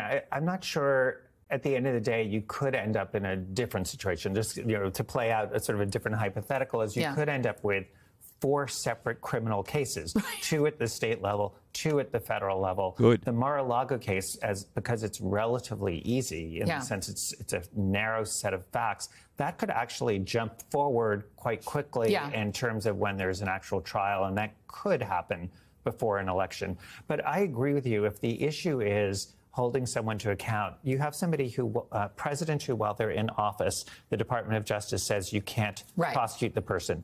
Then they leave office. if the Department of Justice says, well, let's just look forward, not backward, you have a de facto system, which is the president is never going to be held to account. You know, when the Mueller investigation, we had volume 2 was all about obstruction of justice. 11 counts. And I was sitting there thinking, well, if you're never going to vindicate that, why have a special counsel in the future? Yeah. Because you're basically going to say, you know what, they can obstruct while they're a president, and there's nothing you can do about it because you can't bring the case. And all you have to do is wait till you're no longer president, because then you're going to look forward. Yeah. So almost word for word what we talked about on this channel but a month ago. You remember when we did a little refresher on the Mueller report and we said, where's the investigation? That's what led in to that big old stream where two streams where we talked about all of the crime that has not been accounted for. Yes, that is the problem, and it has been made apparent. And again, don't let them say I don't give credit where it's due. I have thanked Trump for that. I'm going to thank Donald Trump again. Thank you, Donald Trump, for exposing how corrupt the United States is. Because this was true before as well. There were paper investigations, like, Potemkin investigations into politicians. And that logic was always used. Oh, well, we can't indict while he's in office. Gets out of office. We want... Wait. What's Obama? I'm Barack Obama. Yeah. We're going to look forward. We're going to be moving forward. We don't want to make my administration about rehashing the past. George W. Bush made mistakes, but I don't want to focus on that. I want to move us forward and look at drone striking brown people in the future. We've just kept doing this, and America kept falling for it because America, frankly, didn't care, to the horror of the world. Because we had cell phones and fast food. But we can't ignore it anymore. And I'm delighted that the network media is finally covering this the way they ought to. I'm glad that your auntie, who only watches this, if she watches the news at all, is hearing this message. And I truly believe that future generations are going to look back at this time the way we look back at Soviet Russia before the fall of the Berlin Wall. That truly is what we're living in. Hasn't really felt like it. Hasn't been as intrusive to our lives as we imagined it must have been for those others. Those of us who were comfortable, anyway, didn't feel that. But if you were black, getting hunted in the street, if you're a gay person who until recently didn't have the ability to marry their significant other, then you felt it. But the rest of us were kept just comfortable enough that we let them bleed us. It's a totally good point about the Department of Justice really just needs to bite the bullet. Thank and you. yes, they'll be criticized. Sure. But you know what? That's where you're paid the big bucks. It's the Nixon Ford situation where you say, you know what, it's too hard for the country, but then it ends up being that you're incentivizing the next lawless president to say, I'm good, I just need to get elected. Let me ask you about Mike Pence. So Mike Pence is not going to fight it. He's going to go ahead and he's going to testify. Significance of that. So I think that is really important to the January 6th case, one way or the other. If he has something to say that is beneficial to the former president, Jack Smith needs to know it. Yeah. You need to understand, is it something that is so exculpatory that you don't bring a case, or is it something that's said that you have an answer to, or... This cat, I think, and I'll admit I don't have the proof of this, but I'm just going to wildly speculate. This cat, what he did before he went on Joy Reid's show was he looked at my live stream and just wrote down everything we were saying yesterday in the comments and in the mic, and then he used that to go on Joy Reid's show. I'm pretty sure this aired simultaneously, but I choose to believe that anyway. Conversely, is it something that is inculpatory? Yeah. And it may be some of both, but it's something that obviously needs to be ironed out. And I also think one great thing that Jack Smith is doing, and again, this is sort of an unintended consequence of it going from Garland to Jack Smith, is he's not wishy-washy. He's not saying, come on in and let's do an interview, like come on set, we'll just chat. Right. This is, you're going in the grand jury and we're going to lock you in a forum where there is a transcript and you're under oath and you can't back out and wiggle. Yeah. There will be an actual transcript. And I think that is the way you have to do public corruption cases. Yeah. There's so many people who don't want to have that. They want to not be tied down, as you know, from interviewing people. So it is really important, and it's great to see that Jack Smith is treating all these people as the way they would treat anyone else and not looking at, gee, because of your prior job, I'm going to treat you differently. Yeah. The novel approach, really. Isn't that a wild thing? Treat the leaders like you would treat anybody else. Huh. Well, that is an intriguing and interesting change of pace that we might consider trying. Look at some comments for a moment. Leon Chevalier, I feel for you, America. Thank you. Thank you. Truly, even going back to the Iraq War days, I'll tell you, folks from around the world chiming in and saying, you're not crazy. I do feel for you. I sympathize. You know, just showing love like that, man, it's hugely helpful. I believe, and you know what, I should do the what you can do. So I will. What you can do about this, real quick, let's just nail this down. Don't trust Merrick Garland. He has earned your distrust. Maybe he secretly got a detailed prosecution plan. If that's the case, and if we're looking at this in the future, and we look back, maybe we'll be able to say, and this whole time he was doing one grand case, which encompassed all of it. And he got a conviction that changed the way American presidents behave, and thus made them accountable to the law. Maybe. He's still effed up. Even if all that happens, he's still effed up. Why? Because it required that we have faith. It required we give up our ability to change our minds. We give up our ability to use this information. It required we vote based on assumptions one way or another about the criminality of a president and his administration in the previous round. That's a problem.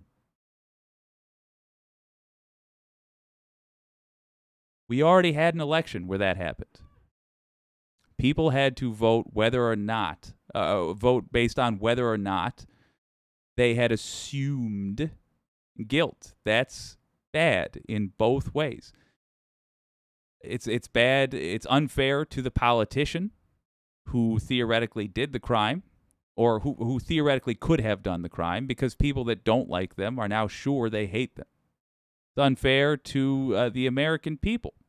It's unfair to the supporters of the politician who might not support that person if it turns out they did a crime. So no, even if Merrick Garland, it turns out, was just really good at making it look like he wasn't working very hard, when in fact he was working very hard, Even if that's the case, it's still not sufficient, and we still have to change things. So don't trust Merrick Garland. And don't trust your state attorney general, but do make demands of your state attorney general. If you are from Arizona, New Mexico, Wisconsin, Pennsylvania, or Nevada, contact them. Link is in the description. Contact your attorney general and tell them you expect state investigations to be opened into election fraud, the fake elector plot. It's happening in Michigan. That one's much more quiet, but it's happening in Michigan. It's happening in Georgia. In Michigan, right now, let me give you a little update on that. In Michigan, the fake electors are saying, "Oh, we didn't sign the bad document, or we didn't send the document, we just signed it." They're saying they didn't know what it was going to be used for. This is going to happen in all the state level investigations as they go. And those people are going to point to someone from the White House who told them to sign the document. By the way, these documents all looked very similar. Who drew them up? Who distributed them? These are documents designed to defraud the American people. They are the fake certificates of the electors, even though these people in those 5 states were not the state's electors. They were just con artists pretending to be. Merrick Garland is not going to go after those people. And he's certainly not going to make the effort to get all of them. As I'm fond of saying, he couldn't handle a shot of strawberry schnapps. He certainly can't handle an investigation in 5, count them 1, 2, 3, 4, 5 states. You can't. So get your attorney general on this. And those fake electors, they are going to point to the people in the White House who gave them the documents, who gave them the instructions, who told them what to do. That's going to include Eastman. That's going to include Giuliani. And that is almost certainly going to include Donald John U. Trump. Get him.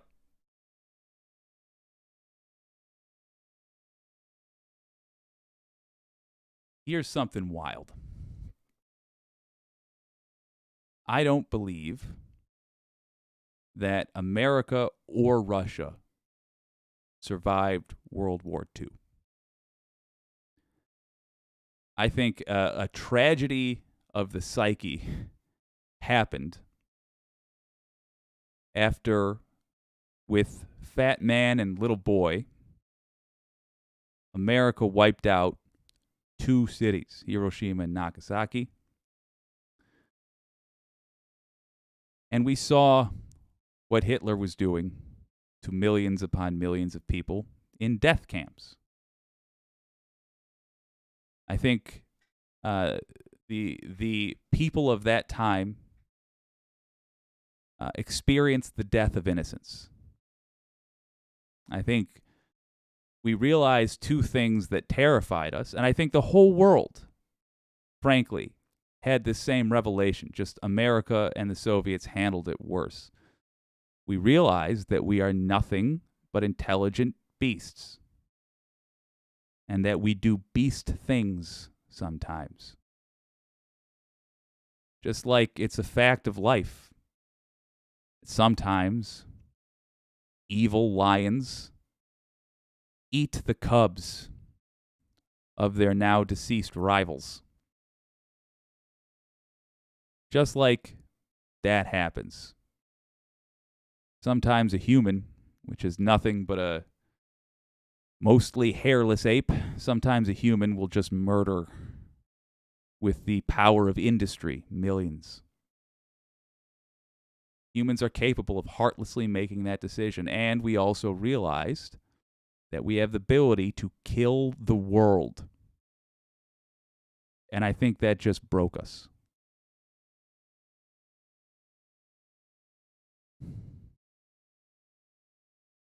Russia lost the Cold War by, rather, the Soviet Union lost the Cold War by dying first. And America just took longer. It's like in a movie, Kurosawa flick, where they've had the fatal blow dealt to them. They just have 2-3 more steps they have to take before falling over. And the old America has to die because it was sick. And we have to rebuild this thing. I don't think we got to rewrite the Constitution. No, we just have to do this wild thing that we've never done before, which is, insist that the laws apply equally to everybody. That's the great change. And that's the real death of the old America that has to happen.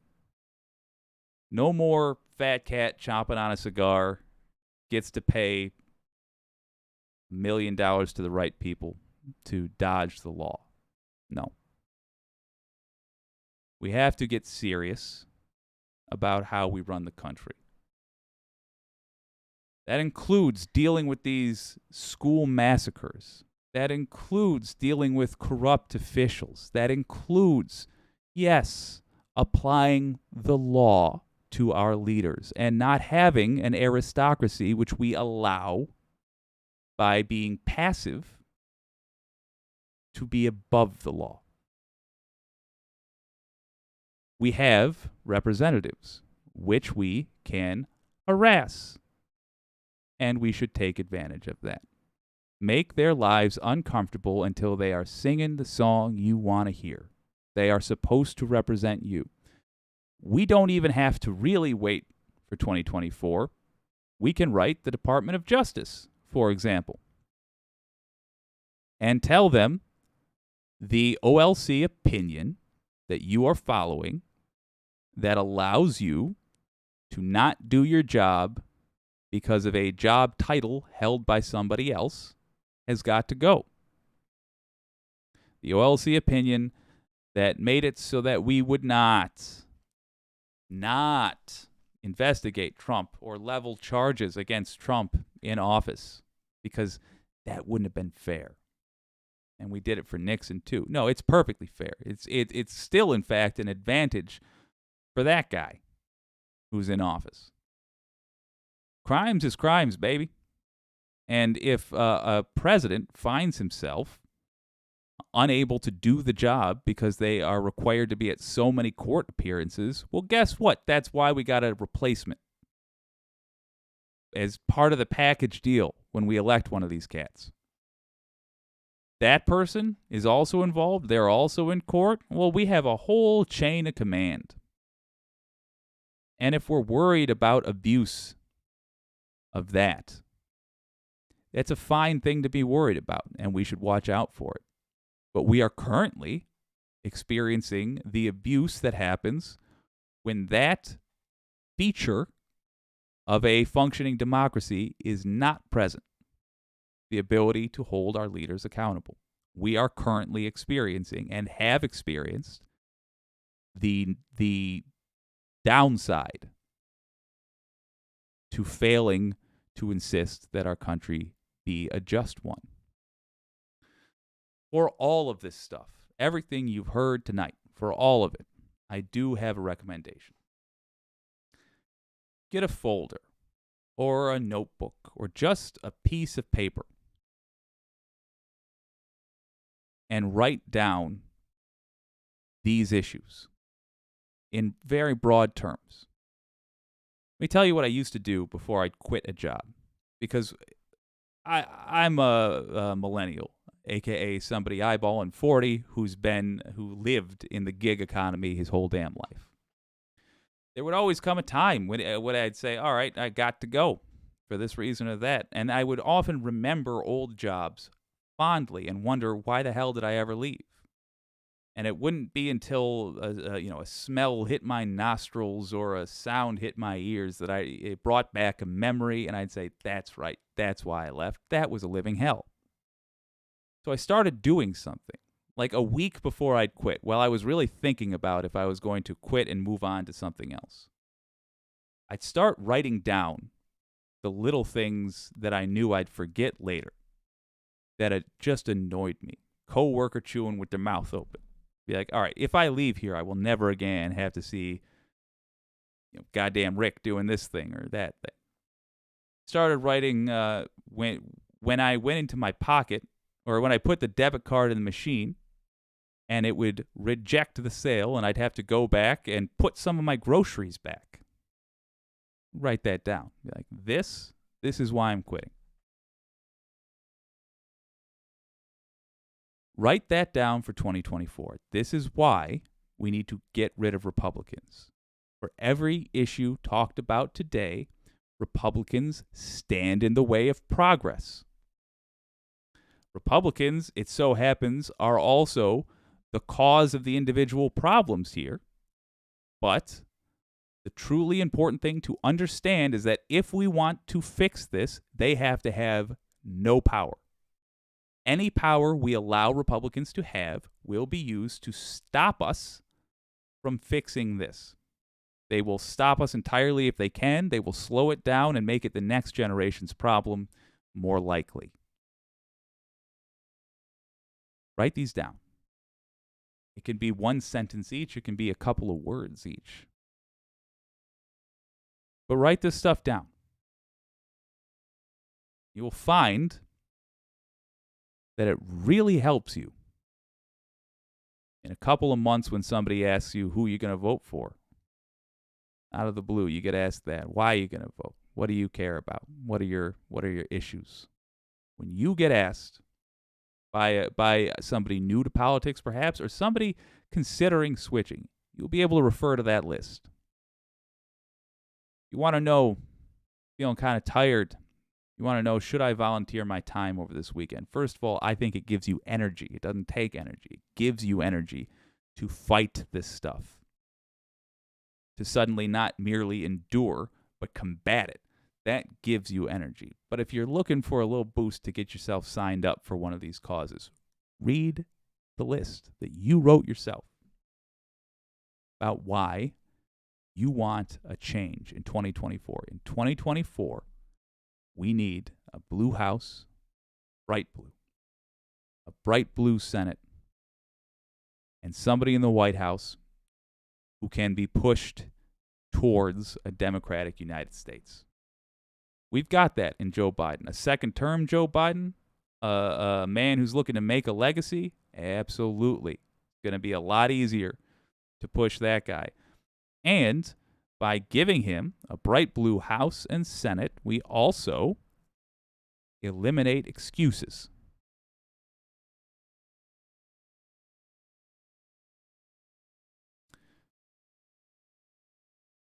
We can do it.